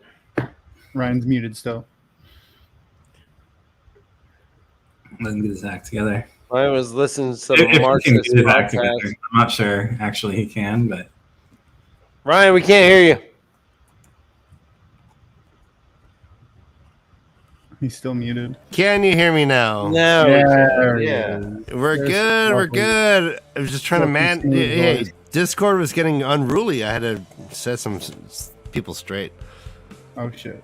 Okay. but we heard. Unfortunately, we heard. I know. Oh. 5 minutes is too fast, Dan. Okay. I know. Let's go. Let's go. I'm excited. Let's go. What? Let's go into the next chapter, my friend. All right. Chapter 10. It's called Figs and Mice. Right? All right, guys. We're going to talk about figs and mice. Right? Josh? When was the last time you said that out loud? Josh, what's going on with figs and mice? Never. I mean, I have a theory. I'm wondering if your theory matches mine. I don't think about it too much for fear of getting nightmares. Does it involve the butt? Oh, of course. Yeah. Okay. Gerbils. Yeah, exactly. You put you throw some figs up there. You let them. That's how you lure them in. All right, and who is the celebrity who is known for this? Richard Gere was the gerbil guy. Yeah, let's go. Right? Let's go. Oh my God, I think we new lows. Tom, you look beautiful. I'm so glad you're close. Everyone wants to see your beautiful face. You look good. Thank you. So figs and mice. I mean, so I want to think that is a drinking obligation, but I'll just wait on it. I'll just sit on that. I'm gonna sit on that curveball. It's down by the knees. All right. Let's sit see. On that So Lucy is baby. watching. Elaine gets. This is Elaine chapter. Yeah. Figs and mice. Although it's the same situation that Nynaeve is in, it is shifted to Elaine's eyeballs. But it's funny that it's an Elaine chapter, but they have the harp icon for Tom. Oh yeah. So what? Funny. Oh. So what? Go. Well, I mean, what is Julian doing with the whole trickery of the? I know this is kind of later in the chapter. No, it's okay. But I'm just like, what is he doing? Are you about to bring up the thing that we just spent 2 minutes talking about? What? Sorry, no, my go volume is on. super low. I don't know why. What is Julian talking about? Yeah, like what is he doing with the whole trickery of the the salt and the what was it, vinegar or something? Give me some oil and some salt. I'll make it talk. Totally like scare themselves into confessing anything, because what their mind can do with the shit that I ask for is way worse than anything I can actually come up with. And that was pretty great. Yeah, to bring it back around to Silence of the Lambs, it could be when he was like, "Oh, I had your friends over with a fricassee, right?" Like he's like, "Well, if I say, hey, all right, I'll make him talk. Get me a pack of cigars and pliers," and people go, "Oh," and their mind just goes crazy. Yeah, and maybe the guy just wants to smoke a cigar and loosen his chair's rickety, Yeah. Yeah, so it was just as a threat. He had no intention, and later on, he was asked about it, and he's like, "Hey, I don't know what I would do with that shit." Yeah, what are you gonna do with salt and oil? He's like, "I don't know," but she fucking didn't want the salt. She's like, right? "Please, not the salt, not the salt." I know, and he said he scared somebody into confessing with just asking for figs and mice, which is so funny. Yeah. With figs and mice. That is so terrifying. You confess to shit you didn't even do. And oh gosh, even that's funny because it was like, I got to get this out of my head before I go to sleep, or I'm gonna have nightmares. Well, I mean, so there's two significant mice stories in my life. One is Rambo. Rambo 1, mice in the bag. If you put a bunch of figs in there, maybe the mice would have survived the Rambo attack. I think that was an attack on a mouse. I felt more sad. They put for a the big mouse. rat in a bag, but I don't know if that was Rambo. But I remember that may have been Commando. No, that was Rambo, bro. It was Rambo. I think it was Commando. Or Deep Six. All right, and then the other mice is just Richard Greer's butt. So, yeah, so that was a hamster though, or a gerbil or something. Yeah, gerbil. It was a gerbil. Let's get the that horrible thing. The trope. Yeah, the okay, trope. So yeah, so right marsupial. Mouse, it's a gerbil. Much larger. Gerbil and a We're hamster. inserting marsupials into actors' anuses. We have to get the right ones. So if I say a wallaby, no. Wombat, no. So kangaroo, I actually put together a little beat. Marmoset, no. You put a beat? What? Yeah, based on this title, I was all right. So I was like playing around. Here it goes. All right, here we go. fixing mice, I'm fixing mice, I'm fixing mice, I'm fixing mice, I'm fixing mice, I'm fixing mice, I'm fixing mice, I'm fixing mice, I'm fixing mice, I'm fixing mice, fixing mice, fixing mice. All right. Well, thank you, Dan. That was amazing. That's all I got so far. Cheers. How boots and pants. Was that in 3-4 or 4-5? A little bit dirty. No, it's 4 or 4-7? Fixing mice, fixing mice. 1 and 2 and 3 and 4. You know what? Hey guys, here's the recipe for fork root. 2 ounces every hour. Of what? Fucks people up. Well, I mean, like the second chapter of this is a huge reveal that there's a tea that can make you not channel. Right. Yes. It's a pretty big deal. Maybe. We don't know. No one knows. What? It might be a big deal. This is something called fork root tea. Nynaeve has never heard of this.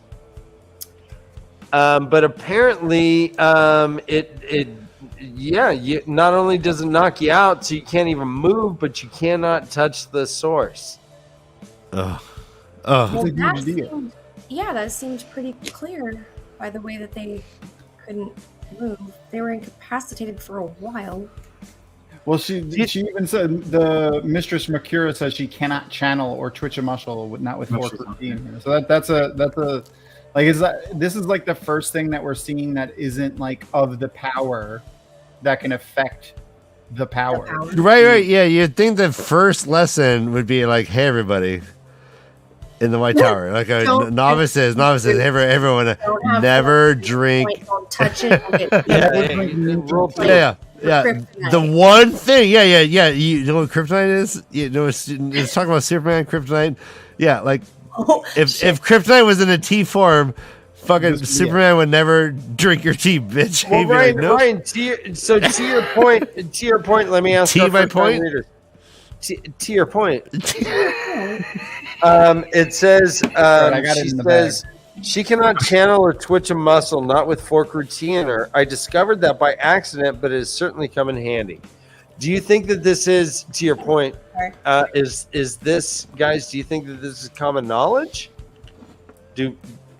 Does anyone else know about this? Well, that's weird. Cause, so she said I discovered by accident.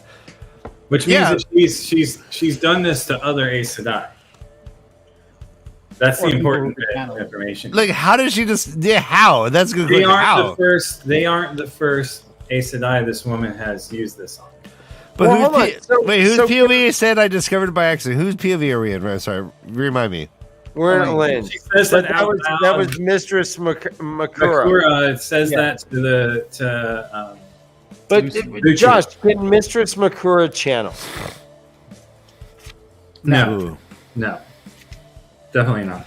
Is that why? Yeah, because Tom was able to threaten her, right? Is that, or was she gone by the time Tom got in there?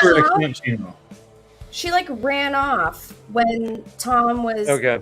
She ran off when Tom was saving Nynaeve and the other one that starts with an E, and then accusing Elaine initially, right, of having drugged them, right?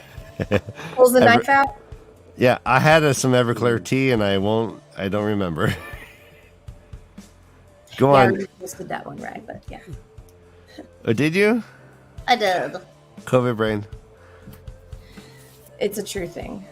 It's still lasting. I don't care what anybody says. I've heard it takes a month for this thing to get out of your system, and this is some weird. Honey, this might last into my for a decade. Yeah. I'm just putting it out there right now. I don't even want to hear this. It's going to take. Ryan is kind of a hypochondriac. Kay, you should know that. I do know that. God damn it! It's a fucking. I know. I had back in July. I know. Everything is a repercussion of everything. Cause and effect, baby. Come on. Come on. Elaine is barely moving. She's like, hey, I got a finger wobble. And he's like, I want you to think you're doing well. That was a Princess Bride. Okay. Anyways, She can barely move. She's like, oh, the sand went out and there's no Lucy. And she's like, oh, I can fucking turn my head. I'm looking at Nynaeve. Nynaeve's like, fucking fight it. And she's like, I'm trying. In Lucy comes, doses them again. Boom. Fucked up.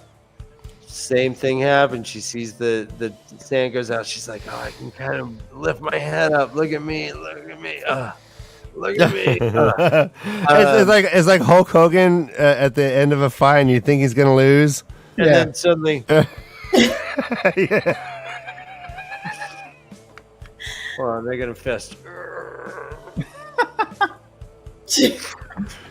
And then we're supposed to go, USA, USA, USA, USA. Blah! Ryan, if I had rips down the back of the shirt, it would have been ripped off right now. I mean, to think that he had that shit tucked the entire time is really more impressive. So good. So what an artist. What an artist. Now. I want to see what some an puppets. What, Tom? Hey, Ryan, would you cut your forehead for your job? Yes. With a razor blade? Yes. Okay. Well, you're pretty punk rock. I understand. Yes. That's hard. You're part of that whole Gigi Allen movement. Yes. Yeah, if it bleeds, it leads. If it bleeds. I'll bleed. There's no such thing as bad bloody publicity. We lost KayK. What's going on? Why are we hands up there? We're having a great time. Gigi Allen. Gigi Allen? Come on. He's gross. Oh, we lost. All right, so the door opens. In comes Lucy, doses him again. She's like, fuck. And then she's like, oh, the door opens again. Guess what? It ain't Lucy. It's Tom. Bum, bum, bum. Bum, bum, bum, bum, bum, bum. Tom. I'm Tom. I'm here to rescue you. You still want to fuck me, but I will not do that because I'm Tom and I like your mom and I like your mom and her name is Tom. Your mom. Nice. That was amazing. Yeah. That one was amazing. In comes Julian. Julian comes in with the Mistress, Makura. They're like, hey, bitch. Hey, damn it. What's going on? What happened? She's like, I was just following orders. How does one stroke a blade? Drink. Isn't yeah. It makes that's us drinking. I thought it was that is, yeah, sharp. I agree as well, but it's to sharpen on a leather strap. Right. Is that what stroke means? I believe so. I didn't look it up, but that's my understanding. Okay. To hone or sharpen. To sharpen a razor on the strop. The strop is a piece of leather, the leather band for sharpening a razor. All right. Okay. Hey, look at me, Ryan. I just wanted to point out that I was the only one on the stream who was man enough to not pretend I knew what grok meant. Hey, look, haven't you ever read Stranger in a Strange Land? Grok this, bitch. Have you ever read Stranger in a Strange Land? I forgot. Yes, I forgot it. Yes, well, then I don't you know know what grok is, because that's where it originates. Ryan, are you standing on the beach with a gun in your hand? Just fucking staring at the sea, staring at the sand. Staring at myself, reflecting in the eyes of Josh on the beach. Josh on the beach. I'm alive. I'm dead. I'm dead. I'm a stranger. Killing Josh us. Strop rhymes it up. Mm-hmm. You know what? You do not. You speak truth, Daily. Hey, strop you, B. Climb a tree. Oh, sorry. Tom also roughly shoved the girl into a corner. Roughly? No, gee. Bullshit. Bullshit. Fuck you, Tom. Are you calling bullshit on that? No, I'm saying Tom's a bitch. Yeah, I love the Smiths. I love the Smiths. The Smiths is my favorite band ever, probably. They can't stand. No, Depeche Mode is your favorite band ever. You're close. Yeah, you're right. You're right. You're probably right. Yeah, you're but probably right. I mean, back in the day, yeah, Depeche Mode probably shaped me more than anything else. But the Smiths, I'll pop on the Smiths now more than I do Depeche Mode. Yeah, I think you're right. I do too. But I you know, the Cure more than any of them there. but Depeche Mode instrumental music is just you can't shake a candle with that. Shake a candle? You can't shake a You're candle. You're gonna with get that. wax everywhere. What are you doing? Shaking candles. That's not a phrase. Shake a candle. No, shake it. Shake a stick. What is it? You can't. What is it? You can't shake a. You can shake a candle. You can't shake your dick at.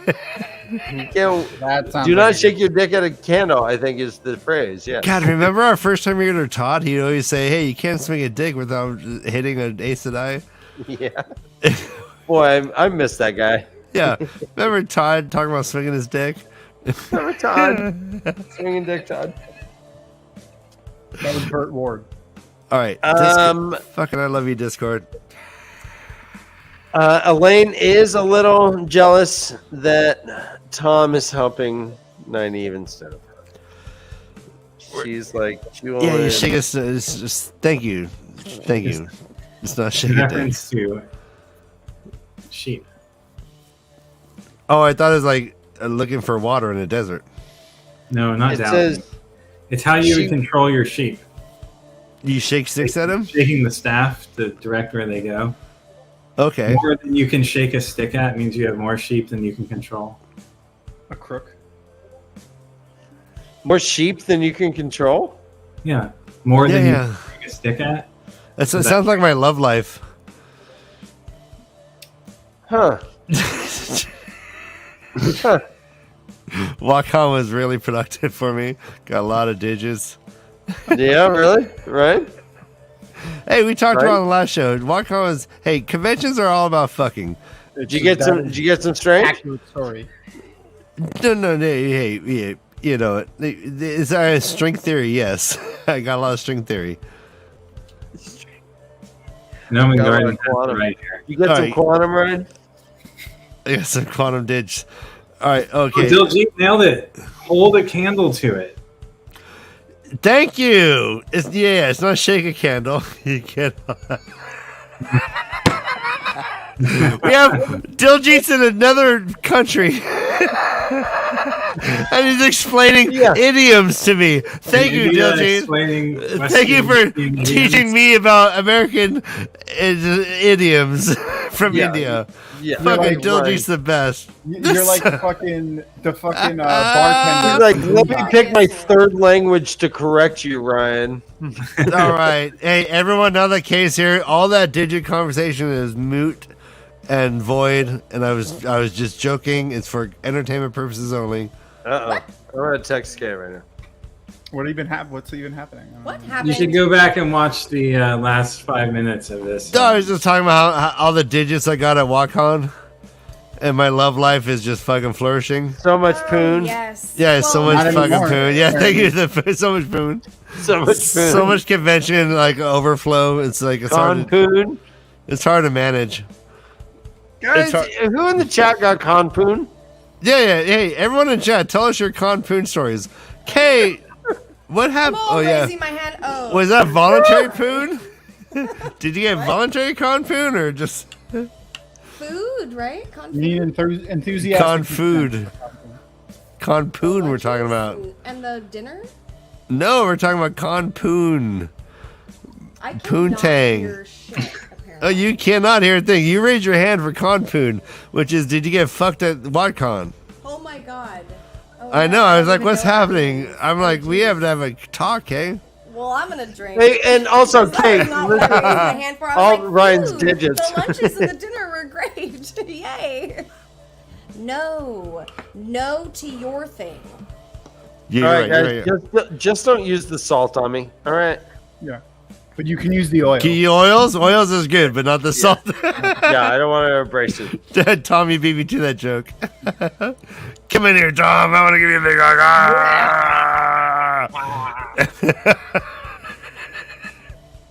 Sorry, we're gonna be necking a little bit. Yes. All right. Speaking of which, And this is why this show is not suitable for children. So if you receive one of our yeah, where's that banner? little, Yeah. you know, what are they called? Flags or something? Ribbons. Ribbons. Thank you, Tom. You're welcome. That's a decent collection there. It's a decent collection that you got. No, it's really not. There were people that were like super girthy, so length and width. I mean, it was like, what is going on? About these. That's cool. Like, I love that they're felt excited about them. nipples. That's so Hey, I'm fun. just gonna say right now, I'm anti. Wait. got naked. This just in, Dan got naked. brother Dan. Yeah. You're showing us your like cup shoulders. Yeah. I'm showing you what my face color is supposed to look like if it wasn't so dirty. You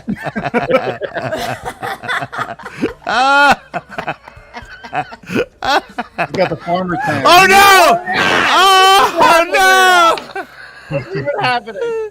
TMI. Brother Dan, you are Ken doll. Yes. Oh no! You can't like just. Can you just Sharpie a little wiener on there for us? Come on. Hold on. All right. How are children supposed to That's learn not an anything armadillo with face puppets or like whatever, these? like you said. I know. Hey, Carrie John, is your daughter still like Dan now? What is? Oh no! Is that? What? Yeah. I'm Robin. I'm Burt Ward. Let's It's go. all. Oh Look no! at you can't put tights on this.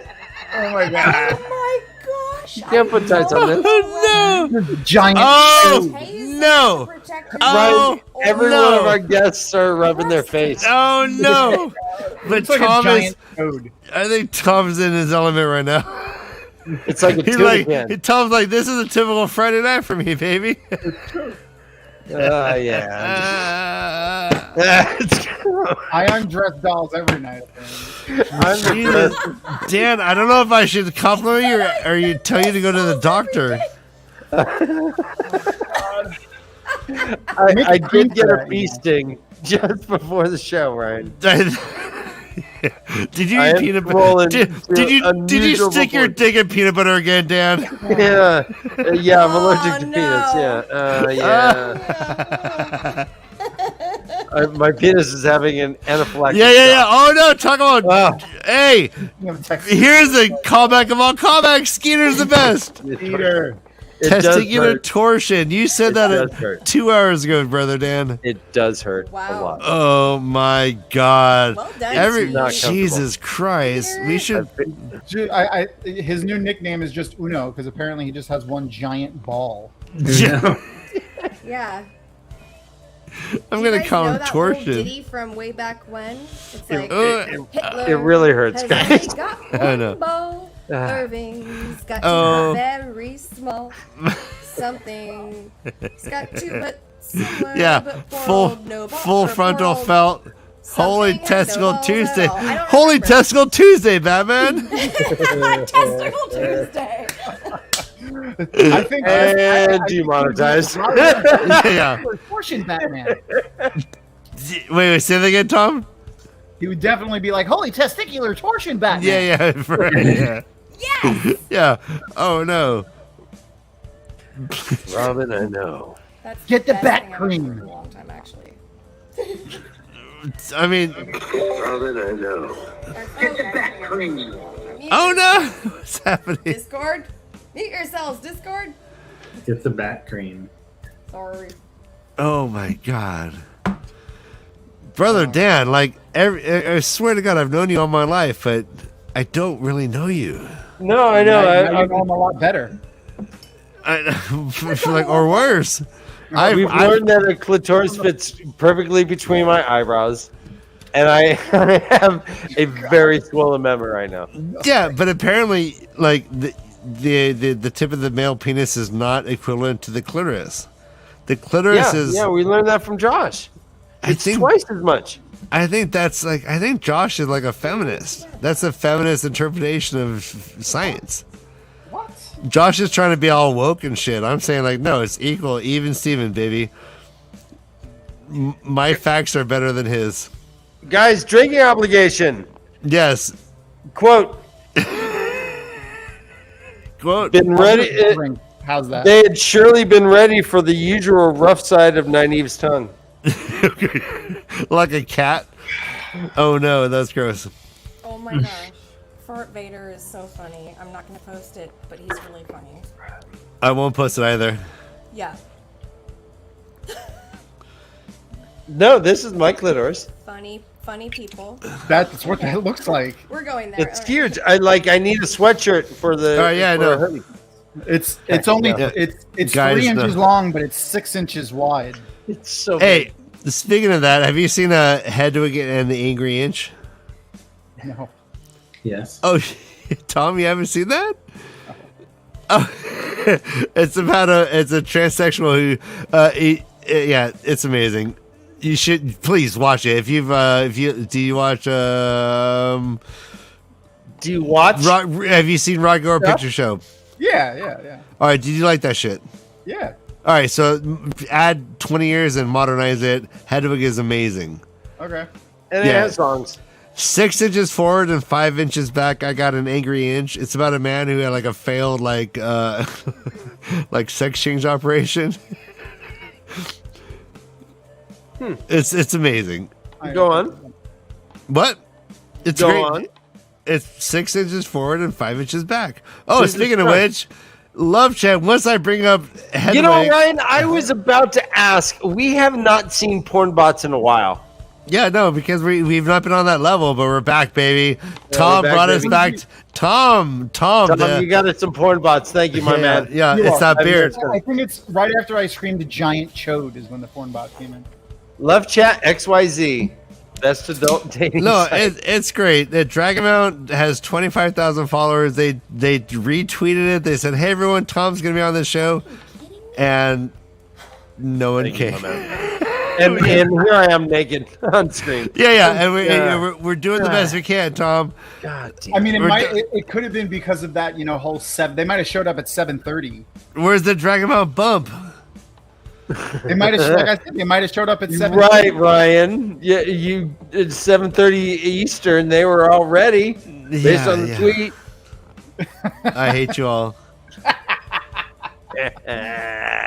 You dirty brat.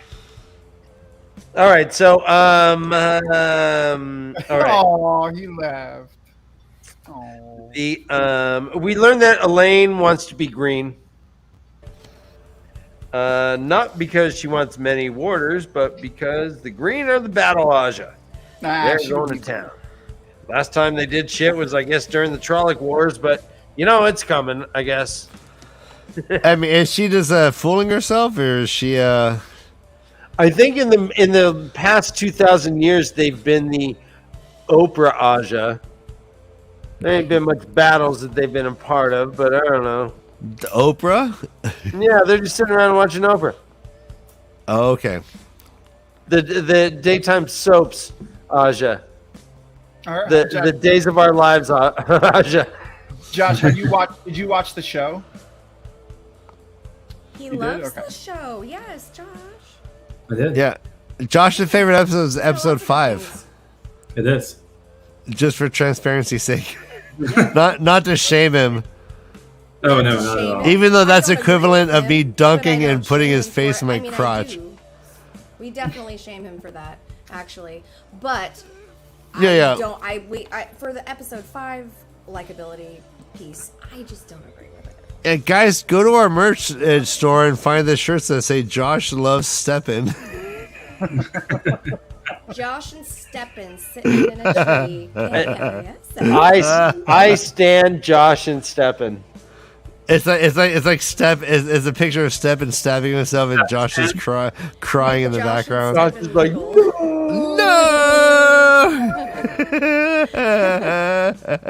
order the beanie. Boy, he's My gone. Steppen, my choice. My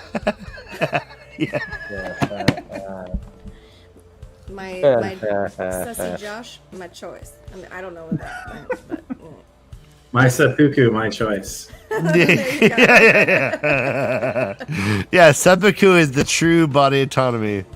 They've been watching the wheels of our lives. Take I it. like He it. likes the idea of sticking something long and hard inside of himself.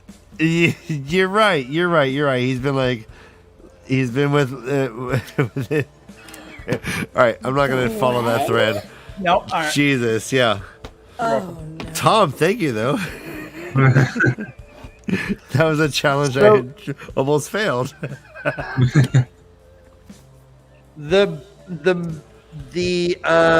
message that Mistress Makura was asked to deliver to every Aes Sedai was, quote, "All sisters are welcome to return to the tower." And it turns out that she didn't. The bounty was on Elaine. It wasn't on Nynaeve. It was Elaine, and it was like, the message even said that she would be kind of a bitch and hold her chin up and look down her nose at me. Wait, how's that? I mean, that's not Elaine? That's Elaine. Yep. That is Elaine. What do you know? She did it. Wah, wah, wah, wah. And it said it's from the Amarillan. The girls are like, why would Swan do this? We know that the Amarillan has changed recently. I don't know exactly how recently, but it's been weeks since they left Tanchico. Yeah. So, do we assume that this is from Elida? Oh yeah, it's clearly from Elida. I mean, the subtext of this message is. Right? Sorry. What'd you say, Kay? It's hard for me to hear you guys. What did you say? I said it. It feels like there's a big split happening between Elida and Swan, is what I was gonna say. Yes, there is. There's a division of, alliances, and like people are either choosing one side or the other, and we're kind of seeing that happen in these chapters. Yes, exactly. That's all I was gonna say. I was just I think the subtext of the message is blues, get your ass back here. What? But it was a yellow's warning. So the blues wouldn't necessarily know the eyes and ears signal for the yellow. That's true. So this was not directed towards the blues, per se. Are the yellows also split? I think that this message was given to all of the eyes and ears of every Aja. Okay. Oh, okay. Because last time we see Elida, she says, I need the blues back here. We can't have the tower without all of the colors, essentially. Something along those lines. Oh, She refers to them as like all of the colors, which I thought was kind of funny because I think one of our first episodes, I referred to all of the Ajas as the colors, yeah. Yeah, right, yeah. So I was like, what color? Cute. I wasn't wrong after all. No, I'm kidding. Well, you're right after all. Right. I was saying. Julian believes everything that Makura said, or whatever her name is. He's like, yeah, I've been torturing people, but she spoke truth. This dude is like a Guantanamo Bay sergeant. Who? I think I've done some. Okay. You can't torture them too much, otherwise they'll confess to everything. I think it's crazy that they still haven't heard about the whole thing at the tower yet. Right. At this point. Yes. And it's cool how they play that out because Robert is very careful about how information travels in distance and the reality of the times. Yeah, it's cool. Yeah, you're good to point that out. I agree with this. I'm a wisdom bitch. I mean, in a sense, they're learning about it right now. They just haven't put two and two together yet. No. Well, speaking of wisdoms, apparently in Amadesia, the men are the wisdoms. Yeah. Right. Well, that's because that's like the whole Catholic Church and witches and stuff like that. So. Correct, because this is the community that really considers Aes Sedai healers to be witches. Yeah. That's such an interesting thing in our history, right? Because we've had this whole situation in our own history of people thinking that certain people that have certain abilities beyond what we understand are witches, right? And so what is a witch? what does a witch mean in this particular context? That is a very fucking good question, Kay. What is a witch in this That's what context I of this in this out. world? Yeah, You have women who could certifiably do magic. They're not preaching to like an old demon to do it. They're not doing incantations. They're just magic women. And what are there witches that aren't one power users? Well, and what do they consider like a witch? A witch, There are lots of people and the that only- are not one power users. So I mean, that's what we're. The only referring people to. you I ever don't hear know, use like, that word are the doesn't white make cloaks. any sense to me. Yeah. Right. That's the only people you ever hear use the word witch too, are white cloaks. Did we not hear Interesting. the Two Rivers folk when they approached Or Moraine referred to her as a that's witch? true. That's true. You know what? Then I would take it a step. I would go a different. It's only used as a negative. Like it's never used like. It's always used to describe like either an Aes Sedai or something, but it's always used as a negative. Right, but we have this term witches that they throw around, but we have Aes Sedai. I mean, What's so the difference? Yeah. I think it's that's really just kind of like a slur. I think it's more like Robert Jordan using, like real world stuff in the real, because how the Catholic Church had the whole thing against. Yeah. So it may be just like the common folks' way of like understanding channeling. Or just they use it as a negative connotation. They don't view them as all women to do those things as witches, but the white cloaks do. Well, Tom, welcome to our show. I mean, we spent when we first started this book, we spent about an hour when Kay said, "Does this world even have a heaven?" This is what this analysis of like the words kind of do is it just allows us to branch off on this shit. So they call them a witch. What is a witch in this world? An Aes Sedai? Yeah. What is fires the heaven? What is your heaven? Yeah.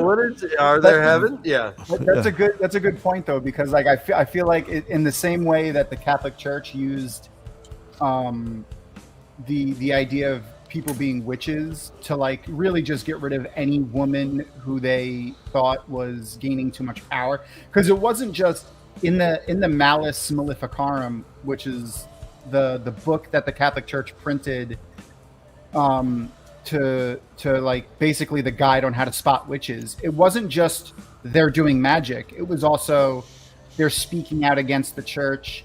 They have people that listen to them, so it's like that's why women are afraid in Amadisia to do healing, because the white cloaks will accuse them of being Aes Sedai, witches, and they'll kill them. So it's another interesting juxtaposition, or not juxtaposition, but real world like reference in there.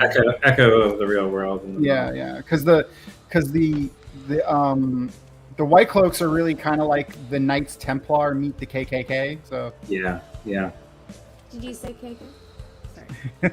I mean, we have the term witches. We don't have the term vampires, but we kind of have them in Drakkar. Yeah. We don't have the term werewolf, but we kind of have it with Perrin. But we've also had several references of giants in the book so far in our reads. Ryan and his giants. Ryan loves the giants. Ryan loves the giants. Well, I mean, I think this is all similar. Like, I think it's relevant to what we're talking about. just wanted to show you it's there.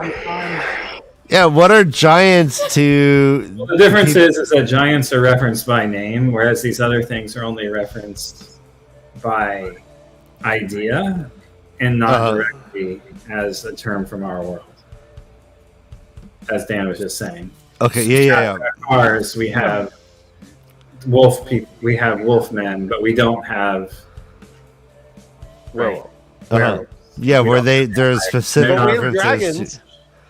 There are specific. I think the reference was as if it was made for a giant. Was one of the references, and we discussed like, what the fuck? I mean, Tom, I want to talk to you about this earlier on. So the reference was like, oh, this was as if it was made for a giant, and then we were all like, well, what is a giant to Ranlandians? That's true. Like, I mean, and Ogier.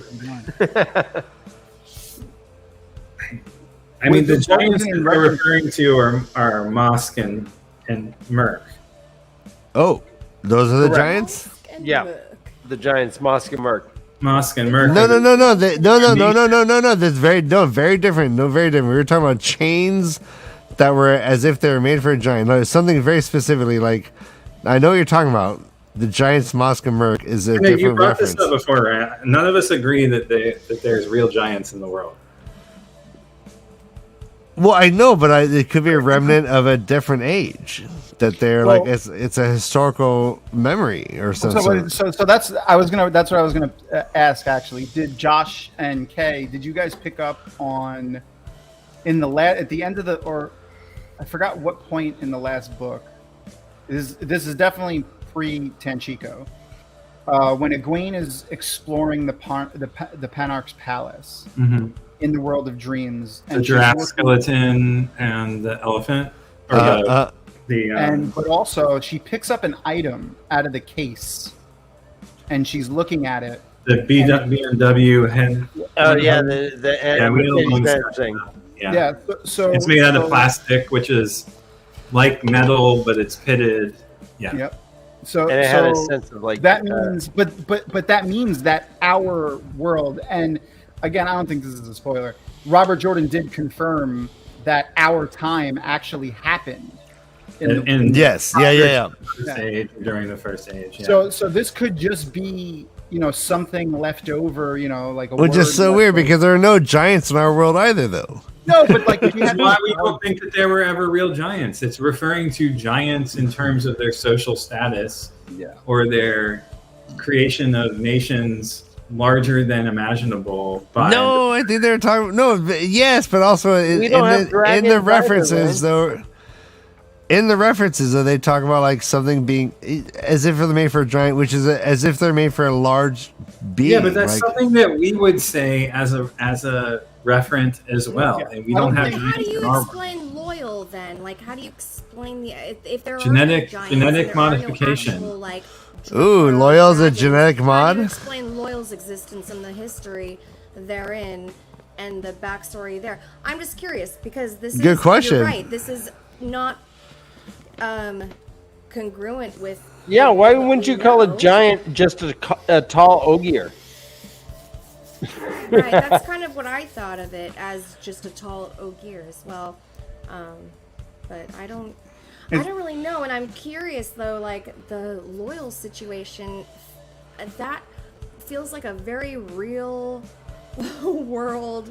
Like there's a lot of history there. Okay. They live so long. There's such a different type of species, FartVader is a living genius. Like the fact that he blesses our show with his comments. Yeah. A Cyclops?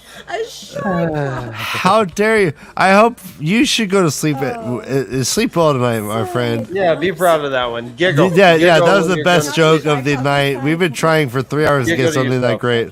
Did you say so? What do you call an introvert? One-eyed introvert? A Cyclops?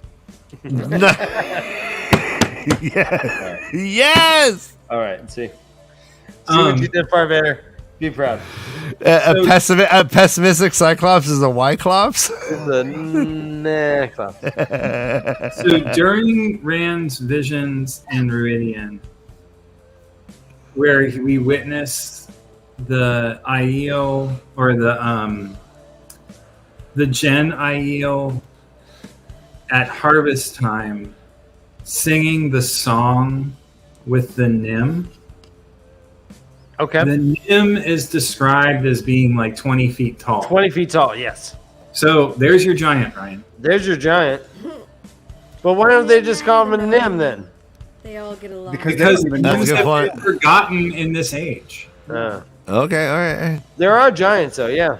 That's a 20-foot tall. freaking tree. I mean, the person. Ogier and the Aes Sedai don't even know what a Nim is. Like, Yeah, no, the Nims have been lost to the sands of time.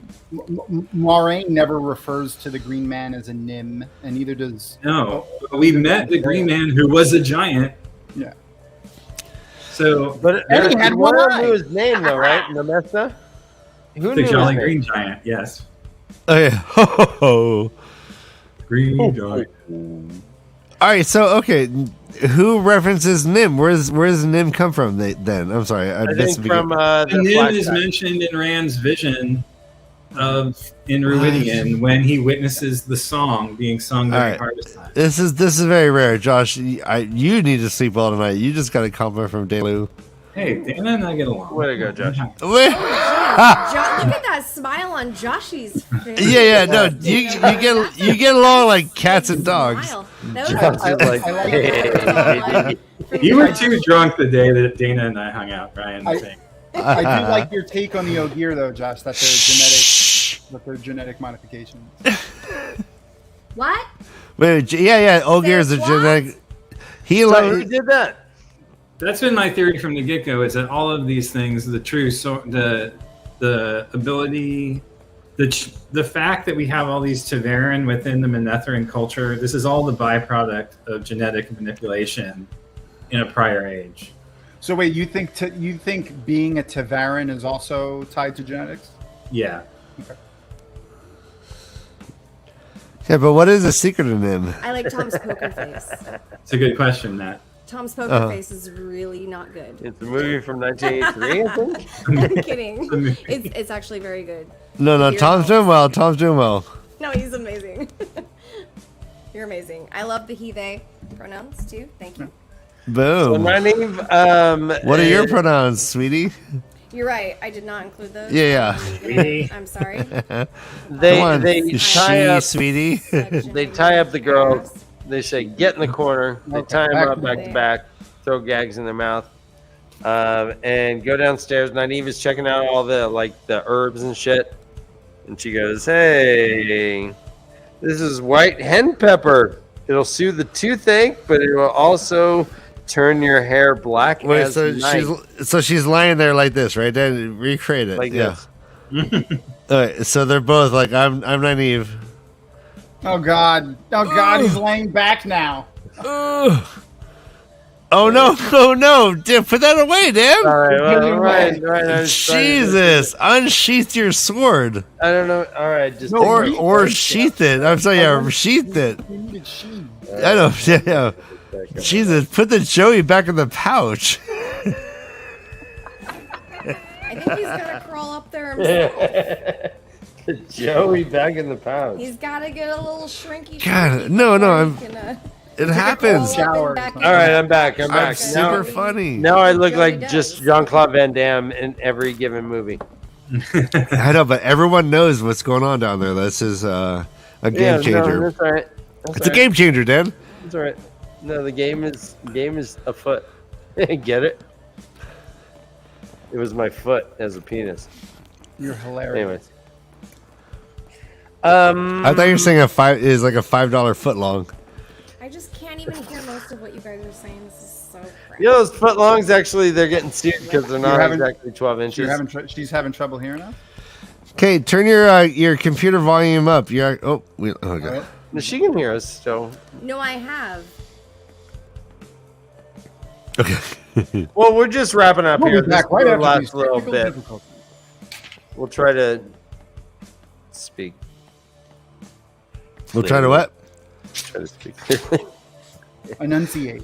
Use your So words. this is an odd little break in the chapter here, because it has no point of view besides omniscient narrator, Yeah. Which is rare. which I don't think has happened. No, we got it during that one chapter where we Yeah, had, I remember Josh being upset that the narrator I changed. was Yeah, like, yeah. this just feels so fucked Yeah, up. he was pissed. Oh, okay, I remember that now. Yeah, Josh's panties got all wadded up. Are your panties watered up over this one too? I I didn't think like it. no, I think the feels initial wadding helped him. rest of the narrative, but yeah, I mean it's fine. Yeah, it is what it is. He needed to pull back the camera to let us get this broader view. Uh huh. Right. This is that cinematic component, right? That we've talked about over and over again of the narrative. And like, I really reflecting. I've been reading the Discworld series again in parallel with this, just because like I need something else to read when we're only reading 3 chapters. And there's so much, and you've read the Bible so many times. Kay, Yeah. I'm not going. Okay. Takes it right. I've been reflecting on how much imagination it takes to process like many novels into your mind's eye. And even with that effort, like it's not always clear what the scene is or what the fuck is going on. And really like reflecting, having read this process that I was like reflecting on this series and like honestly how well crafted but also kind of dumbed down it is, in the sense of it's very easy to imagine the scenes. There's not a lot of imagination required. I mean, there is, but like it's not overburdened on you to process what the scenes are. There are moments where it's like high fantasy kicks in and you're like, oh, this thing, it's magical, right? But even the scenes with magic are so well described that they're easy to call to mind. Okay, I hear you. Yeah. Really is. I mean, that's both a byproduct maybe of the kind of YA audience that this was directed at to some degree. Ooh, interesting. Masterful writing. Interesting. I what do you think about where they do like battles and they just kind of talk about sword forms? Is that effective for you? Do you like that? Yeah, because I mean, it's so hard. I mean, I love how that, like we talked about over and over again, the condensation of time within the battle scenes and the like war brain that is described. And again, this like I always call back to that book, The Tunnels of Chu-Chi, about Vietnam and how they describe like the mental tax of actual warfare and the way terror shapes your perception of memory. Okay, yeah. Go on. It's just like, just you can tell that he was actually a soldier, and that. So in that sense, it's like almost more real that it's just sword forms and this like kind of the fog of war. Yeah. That's amazing. I've always thank you, Josh. I've always kind of felt that was like a weakness in his writing. Like it was like I never contextualized it. I always thought like, okay, like here comes a battle, and I want, and it's gonna get esoteric and nondescript. Right. Yeah, like let's talk about like in cinema, like American Sniper. If you watch that movie, there's people just like the way they filmed it. It looks like people are shooting, and then the enemy's shooting, and then the Americans are shooting, and the enemy's shooting, and I can't follow anything. There's no I can't see who's where and what's going on, and I think that's a failing of directing. Blah blah blah. But like, anyways, so like in terms of like how I want to appreciate like a battle scene, like I typically want to see it played out, and I want to read it, and I want to experience it. I want to see from start to finish how it all resolves itself. Right. Robert Jordan doesn't really do that, it seems. I always thought of when he does the sword forms, like a good reasoning behind it was so that you kind of like the way Julian did with the salt and the oil was like so that the reader can imagine whatever they want to be. Boar rushes down the mountain, and whatever. Yeah. Cat licks the tadpole. Right? Like that's such a great point, Tom. Like the imagination really is the most enjoyable part for me about reading, right? So like because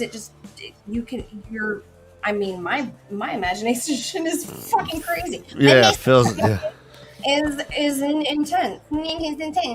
Anyway, I am really crawl not in going there and live for a little while. Yeah. with the birds tonight, but I know what I mean, and you think you do too. So like it's just like I love seeing all those things in my head, my mind's eye, and that is where the excitement comes from. And so seeing like sword forms in whatever like cat crossing the fucking courtyard or whatever the fuck, I don't know. Let's bring it all back to Batman. Here's what I want for season 2.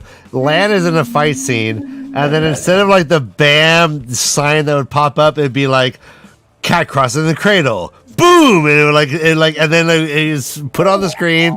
Lan would do it, and then it'd be like, oh, like cock crowing in the morning. Boom! And it would like flash it up, and then Ram would do it. And instead of kablam, it'd go, Real! Exactly.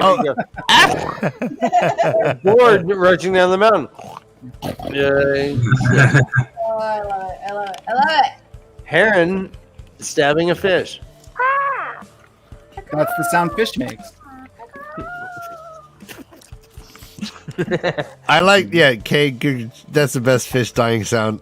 I don't know how else Robert Jordan could have put across the information he wanted to in these last couple paragraphs here, because we see that the message that Ronde Makura is sending to what's her name, Narenwin, she's also sending another one, another direction. So it says, the bird launched itself north and east, straight as an arrow towards Tar-Valon. After a moment's thought, Ronde prepared another copy on another narrow strip of thin parchment and fastened the bird from another coop. That one headed west, for she had promised to send duplicates of all her messages. And then we have freaking Avi Shandar. So good. It says, quote, and as usual, as soon as she was gone, he washed his hands and went inside. She had placed a larger sheet of parchment underneath the strips of cushion, the nib of her pen. When he held it up to the afternoon light, he could make out what she had written. Soon a third pigeon was on its way, headed in still another direction. So west is to Tier. Or thereabouts. Presumably to the Terrish. To what? To the Black Aja. Okay. Okay. The other is to the White Tower. Well, hold on. Tier is west of where they're at right now. Sure. Aren't they on their way? They're in Amadesia. Yeah, well. West is Tier. West is also Ilian. Tier, Karhian. Uh-oh. That's all east. Oh, no, that's all east. So west. You got the West weenie would be... with the little bell. So here's Amador and Amadesia. Thank you, Kay. You're welcome. So west would be back towards Tanchico or Terabon. Oh, okay. Oh, I love your professor pointer right there. Very, very good. I recognize I missed the pointer. Oh yeah. It's small. No, it's subtle. super subtle. So that would be. Oh yeah, Danley knew that. Wait. But aren't the Black Aja in Tanchico? Yeah. That would be back I'm towards. sorry. Yeah, I just had the city names wrong. Yeah. You're forgiven, Josh. Oh, On the T names. And we do not know where the third pigeon was headed. Dang it. Your mom's house. Dang it, omniscient narrator. God. You just are dumb enough not to just be totally omniscient. Right. So smart. And still another direction. Come on. All right. Well, where are we at?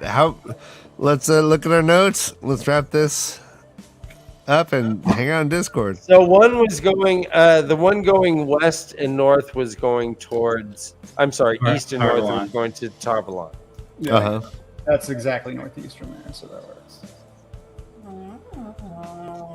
Yeah. So yet another direction could mean towards Tier or Ilian or Saldia.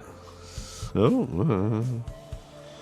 Yeah, it's got to be going south or east. So Right. And there's not a lot south of Amador, no. Amadisia, other than the Shadow Coast, which is where that tea is from.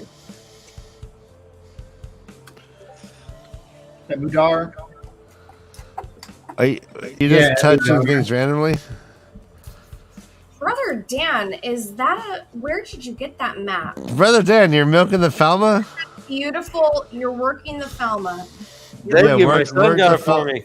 Work the Falma. Go down to the taint. Now what? Yep, little bitty balls. That's the chode. Right there. Right there. Altar the chode. Ranland's chode. Great. Terran, Baron. Is there anything that we missed in these chapters that There's we wanted so many to things. touch on, guys? You know, these were ultimately not the most exciting chapters for me. Blaspheme. Were not like super. There just wasn't like a lot that happened for me. But also there was a lot that kind of happened because there we go again. It's different but not because we did learn that the Amaryllis and Elaine is super, super crappy, and then like we've got 90 and the whole thing, and like there's just all this shit that happens within themselves, it feels like, and then a little bit outwardly because they get kidnapped, drugged, and kidnapped. But they do, yeah, that does happen. And it's good. There is a bounty on their heads. We learned that the Amaryllis wants Elaine back. So they now we learn that they have in their pouch a seal from the Dark One. We have one of the seals. That was like, yeah, okay. They were planning. Wait. Does Heidi Klum know this? Does Heidi Klum? So they were planning on going to Tarvalon anyways. Yeah.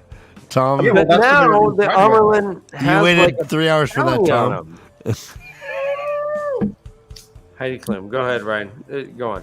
No, I'm just saying. Yeah, Tom laughed, and I'm just saying you waited 2.5 hours for that joke. I think it's worth it. It was worth it. Really? That was your favorite joke? Oh, so cute. Really, that one? No, you know Heidi what? Klum? From America's Got Talent? Jokes were his favorite. Who was married to Steel? Yeah, so I know you come from like inner city hip hop rap culture. But I'm never gonna survive. Unless I marry a German model. Gives his favorite joke over to us. Now. Marry a German model. I can't believe you missed hoeing in his garden patch. Also, what? Let's drink. Drink. Well done. What is that? Oh my! That's God. two. Kind That's of two that I caught. condensational. All right, guys. This has been. Is there anything I missed? Is that I don't condensation? think so. I think you got it all. All right. I appreciate you all being here. This has been the LeafCast. I'm not going to be here for the next couple of weeks. I am taking a sabbatical. I'm I don't working know on my what we're going to doctorate. do without you. You're working on what? My doctorate Okay, great. In what? in PhD. In animal husbandry? Ryan, that's your doctorate. Shit. All right, so yeah, but the show will continue. We will be we will carry on without Brother Dan. We're gonna try anyway. Mine's on in UFO studies. Our hearts are and the gonna ache. paranormal. Show must go. We're gonna lose so many subs. It's gonna be sad. Maybe Tom will join us again to take Brother Dan's. You want me to fill his hole? Tom. What? Oh, wait. Tom? All right, that's a big allegation. Is this having? Yeah. Tom just made us drink. Don't threaten me with a good time, Tom. Yeah, don't threaten us with a good time, my friend. Yeah. I'm down. How many? All right, so yes, We're gonna have Tom. a better Dan. Yeah, Tom brother. is the better Dan.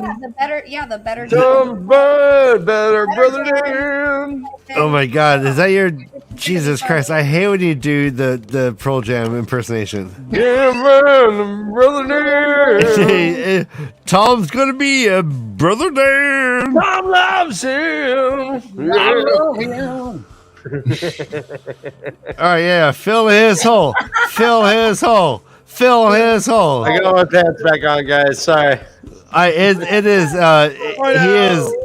Brother Dan is inimitable, but we'll inhibit it. Ryan, I don't know why you use that word. It's so hard for you to say. No, yeah, because Josh brought in Grok, and I've been trying to beat best Grok. I've never even heard that word before. I had to look that shit up. We are competitive folks on this. You are intimidable, now. Ryan. I'm so looking forward to working with I am easily intimidable, but I will. What? But it's like a keto. You think you're winning, but I'm gonna use your energy against you. KayK, what were you saying? I'm very excited that Tom is going to be here because we need him. I like his beautifully structured body, but also I meant beautifully structured. All right. Energy. Tom, I just like beard and the face and the bald head and the energy. You know? An Ogier, a white cloak, and Eddie Vedder walk into a bar. You can have some more. An Ogier, a white cloak, and Eddie Vedder. Oh no, Discord is too hopping right now. Bitches. I just left him. Loops going on. Yeah, you can have some. You know, here's the joke: is that Eddie Vedder's playing drums. Okay. Hey, Tom, if you want to interact face to face with some of our amazing friends and family, come to Discord. Yeah. After the show, we're just going to be doing a voice chat, a video chat with these freaks. Yeah, sure. So send me the links. I will. Private chat. Well, I've determined the puppet is coming to Ireland with me, so I will be sending you photos from various pubs around. Yes! Attaboy! Yeah, I made room. All right. Well, I mean, we have 28 people watching, and we have Tom here, and Tom is. What do we want to do? I feel like we should talk. I want to talk about season 2 shit.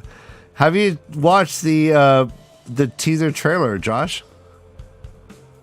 Let's do this. Let's do that live. Let's watch. Let's watch the trailer live. We'll do it live. We'll do it live. It's easy.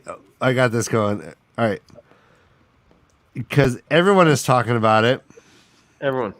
Who's Biden, anyone? Biden, they're like, how's your health? And he's like, enough about COVID. Have you seen the season 2? Tom, can I ask you a question? Shoot. Okay. Now the pressure. No, he meant shoot. I know. He's like, oh no. Shoot. Oh shit. Well, I'm like shoot, shucks a doodle shoot too, because I actually didn't have a question loaded. What? I was like, yes. I was gonna say no. A question. Tom, can I ask you a question? Never mind. What's it gonna be? What do you want to answer? Okay, I'm kidding. All right, so like seriously though, I know you've been like a super big part of JordanCon and everything, and like, so what's been your what's a really cool experience that you could maybe share with us? That like this has been our first year as the Way of the Leaf. Great question, Kay. And then myself, and then Josh was in there as well, and I've loved every moment of it. Honestly, it's been like so super exciting. We were at WotCon too, and it was so great. And I'll be there next year for sure. Yeah. Yeah.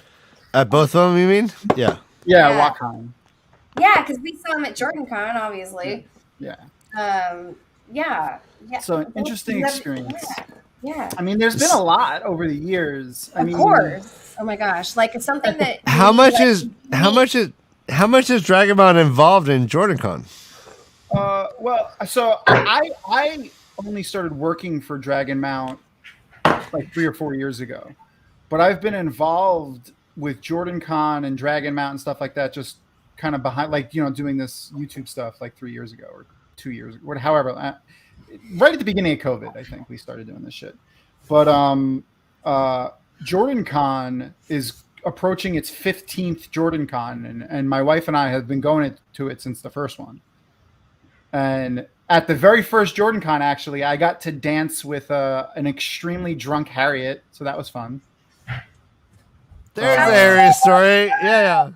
Did you do a tango or a waltz, or was it just straight dirty dancing? It was there's a like a fantasy band that plays at Dragon Con a lot, called the Lost Boys, and they were playing live there. So they were playing one of their like dancey, fantasy kind of musics, So we were doing. I think we were all dancing in like a big, like jig style, like conga line thing almost. It was weird, but she actually fell, which was bad. Oh no! You didn't catch her? I was also very drunk. We were all very drunk. The bar didn't know what it was doing. How this story ends. You slid under her, and you were like, no, it's okay. You braced her fall, right? First, yes. Right? Wilson and I both braced her fall. Oh, is that Wilson? Is that your volleyball lover, Wilson? That's the volleyball with the bloody hand. No, Wilson Grooms was Robert Jordan's, technically his cousin, but they grew up together. He always used to call him brother. Sadly, he actually passed away 2 years ago from throat cancer. But he used to come to every Jordan Con. I have I have funny stories about that too. Did he get mad that you pushed Harriet down? Yeah. No, they used to make fun of me about that too. With their huge hammer? I get a lot of shit from them. They're like, you had one job, Tom. Yeah. One job. Make sure the Harriet doesn't fall. Yeah. I think I read that. I read that in a subreddit, The Fall of Harriet. Yeah, fall of Harriet. Yeah. That time that bearded weirdo tried to kill Harriet. I do remember that headline. Harriet Red. Tried to kill Harriet. All right, everybody, are you ready? We're gonna do an exclusive Josh only reaction to the season 2 trailer because everyone here has seen it, but you, Josh. Only. Let's do it. What? What's only Josh? All right. Lay it on me, man. All right, sweetheart, I love you, baby. Here he goes. Thank you, Ryan. I love you too. I was talking to Josh.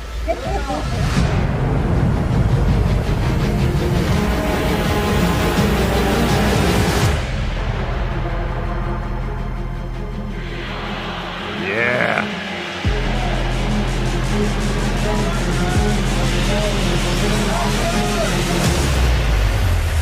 Remember, this is behind the scenes shit. There's cameras in the shots, obviously.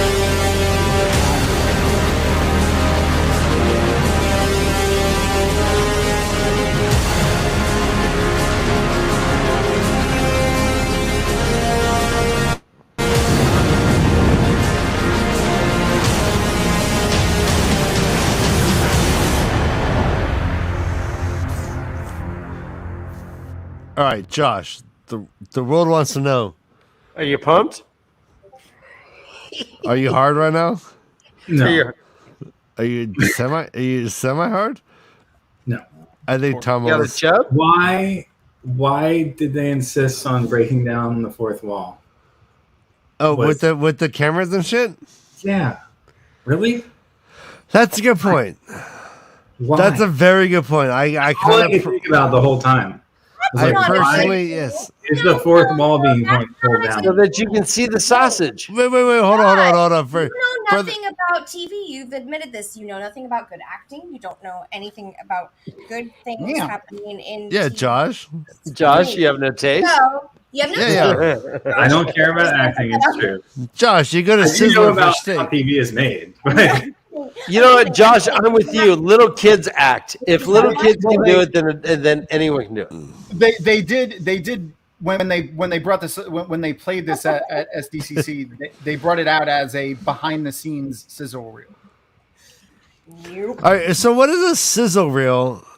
I kind of hate that. Is that I like hate it too, but that's what they call it. Is that what the kids calling it? Yeah, that's what the kids are calling it. God, I need to read. I need to read and label our fucking shit because I called it the. All right. Right. Okay.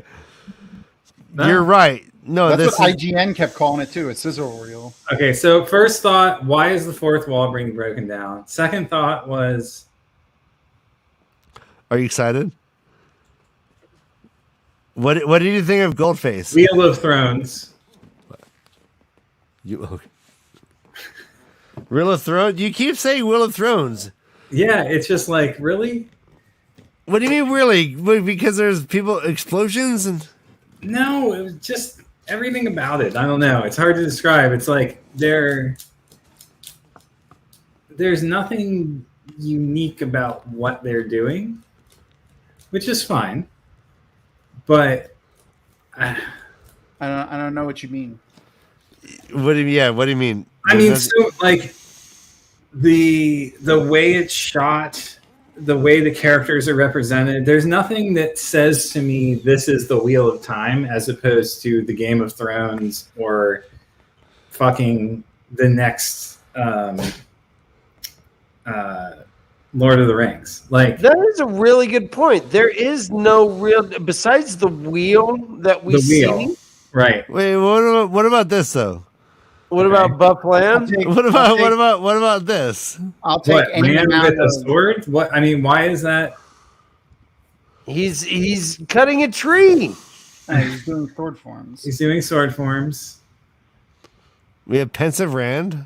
Pensive Rand, yeah. Explosions. We have Matt. And the other thing is, we saw this in the show too. Like, the scale of the prop environments are not 1-to-1 with the humans. Like, when they were in Tarvalon in the first season, the streets were really close together. Oh. And the scale of the set doesn't match the scale of the humans. And it's like the opposite of spacious. It feels very cloistered and like reduced. I don't know how better to describe it than that, but there's something about that is strange to me. I felt like that was purposeful to show like the patch, like the streets and stuff, because like you know they're not going to have big giant roadways, you know in those cities. It's all for foot traffic and shit. Right. I mean, in the parts that are the inner city, but what about like around the wall, around the White Tower? Like, yeah, we never got that would be different, right? Yeah. I mean, I would hope that these were designed in such a way that the Ogier could move materials through the city. Yeah. Yeah. I mean, there were space vehicles that we saw in the fucking. So yeah, to the episode that like. Oh yeah, well, cities have been adapted for flying vehicles or wheeled vehicles, for that matter. Tarvalon was built like a long time after the breaking of the world. It wasn't. Tarvalon isn't a remnant of the Age of Legends. The White Tower didn't exist. Yeah, the White Tower was constructed. The no, the White Tower was constructed way after the breaking of the world. Which makes sense because the Ajas didn't really exist prior to that. Yeah. The Ajas are problematic. The term sizzle reel seems inappropriate here. I'm Googling sizzle reel. Yeah. So a sizzle reel is the most attention-grabbing type of video portfolio resume, more or less used by creatives in their career. The sizzle reel goes by different names, such as demo reel, promo videos, teasers, pinch tapes, and various others. Sizzle reels are intended to show a selected audience a project and someone's creative skill through a short introduction video. It says here, are often used as someone's personal showcase to highlight their works for a job or process. These types of reels can exhibit skills such as editing, animation. It generally shows a sizzle reel generally shows things in the past, I think. I mean, I guess a promo per se, but it says here there's two types of sizzle reels, a taste or a meal. So the it's kind taste of would like be a pitch for a new idea. Wow, meal is an overview encompassing an individual's work. I don't see this as either. I mean, is it a pitch for a new idea? Yeah, like so it's saying like you would use a sizzle reel to like showcase your shit, like showcase your work or something. I think the operative term in the description is for a select audience. It's for a select audience, correct. In this case. Yeah. Correct. Yeah. So, yeah. No, I mean, I feel like it was about that teaser was about as vague as the sword teaser that we got before season 1. I mean, it says nothing about what's going to happen. There's no indication about the narrative pitch. But yeah, I mean, I too am excited for it. I'll watch season 2. Yeah.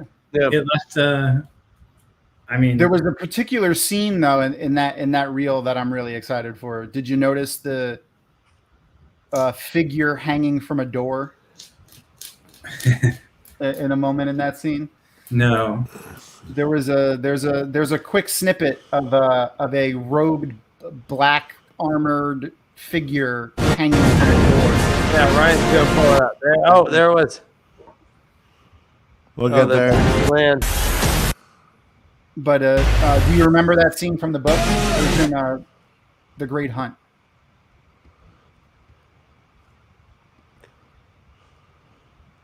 That would be. It's coming up. Yeah, it's near the end. Keep going. Oh, is it near the end? I'm all backwards. No, you keep going. Keep going. You're fine. It's really only 2 on weeks. YouTube, I think it's near you here. pause it and use your arrow keys. You can. We'll get there. Dark Is it Helmet. coming up? Yeah. I'm ready to pause it when it comes up. Oh, this is so much Oh, better. you missed it. I missed it. Yeah, It's by right. miles. Yeah, it's right after land. There it Yeah, is. there it is. There it is. There it is. Yeah, baby. Look at I'm that. assuming that's the merge roll. Yes, that is a merge roll. Uh-huh.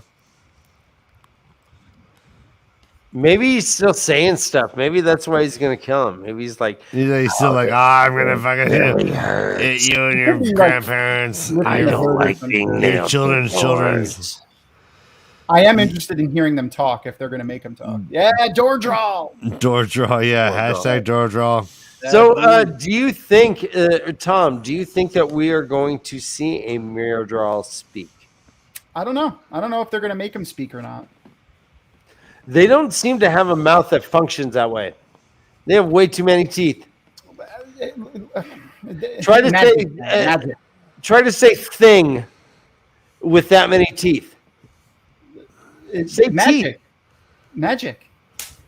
Say teeth with a lamprey face. Okay. Teeth. I think we all should be worried about Andrew. I think he might be having a stroke right now. Are you smelling bird toast? Are you smelling bird toast, Andrew? Call your local authorities. Authorities? Yeah. Drink some water. Hey, I have an excuse for my. This is funny. Fallacious arguments based on. Ignore the series. I don't know. Andrew, are you okay? Yeah. I'm like, yeah. Hey, it's all. We should all collectively worry about Andrew. Andrew, we're all good, brother. Black Tower. K-Slice, join in when you can. I see you in the backstage. We're wrapping up. I think we are wrapped up, Ryan. Like a goddamn. Yeah, put a bow on this bitch. Can I? Next week, you all. Oh, sorry. I won't be there, but next week you all are doing 3 chapters. Solo Bolo. You're doing chapter 11, the 9-horse hitch. Chapter 12, an old pipe, which is like 4 pages. Nice. And chapter 13, a small room in Sienda. Oh my gosh. Okay, I'm just gonna say this last thing. I'm still a dark friend For Yes, you are. sure at this point. I'm hashtag free the TAVERN, please. Just free TAVERN, free TAVERN, free TAVERN. Like, I don't like this. It's uncomfortable. Guys, I actually, want to go get out. I want the wheel to be broken at this point. you can maybe go 4 chapters next week. Oh, Without you? It's 40 yeah. pages. It's If you're 40 not- pages, which is like the limit, kind of how to go. But Bro, you're not gonna be here. Why are you even dictating shit? You know what? well, all right, you It's tell all- me, Ryan. All right, well, I'm trying to help, Ryan. Because No, he's naked. I got it, bro. I got it. Like, yeah, All right, maybe. Ryan will tell you what to You do. can make rules. Hey, Dan, it's in good hands. Co-hosting, yeah. All right, Yeah, I'll when be I there. come Full back, I'll chapter. have an Irish brogue. You hear it now. Tom DeSimone is going to be here next week hosting with Ryan. So he will be Brother Tom Oh yeah. Brother Tom, yes. for the day.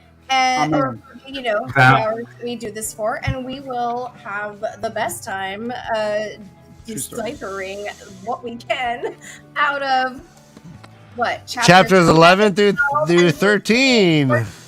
And 14 as well. Dan, I'm going to defer to you because Nope. Ryan's in charge.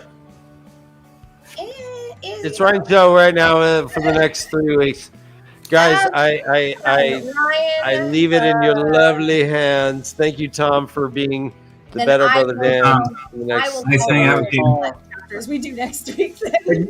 I'd never be able to. Jessica, you're the best. Thank you, everyone. Thank you, everyone, for hanging out. We still have a lot of people hanging out, and I think we're going to jump in Discord. Is that true? Yep. I'm sending the link to Tom right now. Private chat. I'm already missing you, Brother Dan. Okay, so I just want to say, like, we're gonna miss you. We're gonna miss your recaps. We're gonna miss the way that you do this. You're gonna be missed. Have fun in your We're very homeland. excited for you to have a well-deserved vacation. Yeah, walkabout. Oh my God. I'm going to the land of giants and leprechauns. Yeah.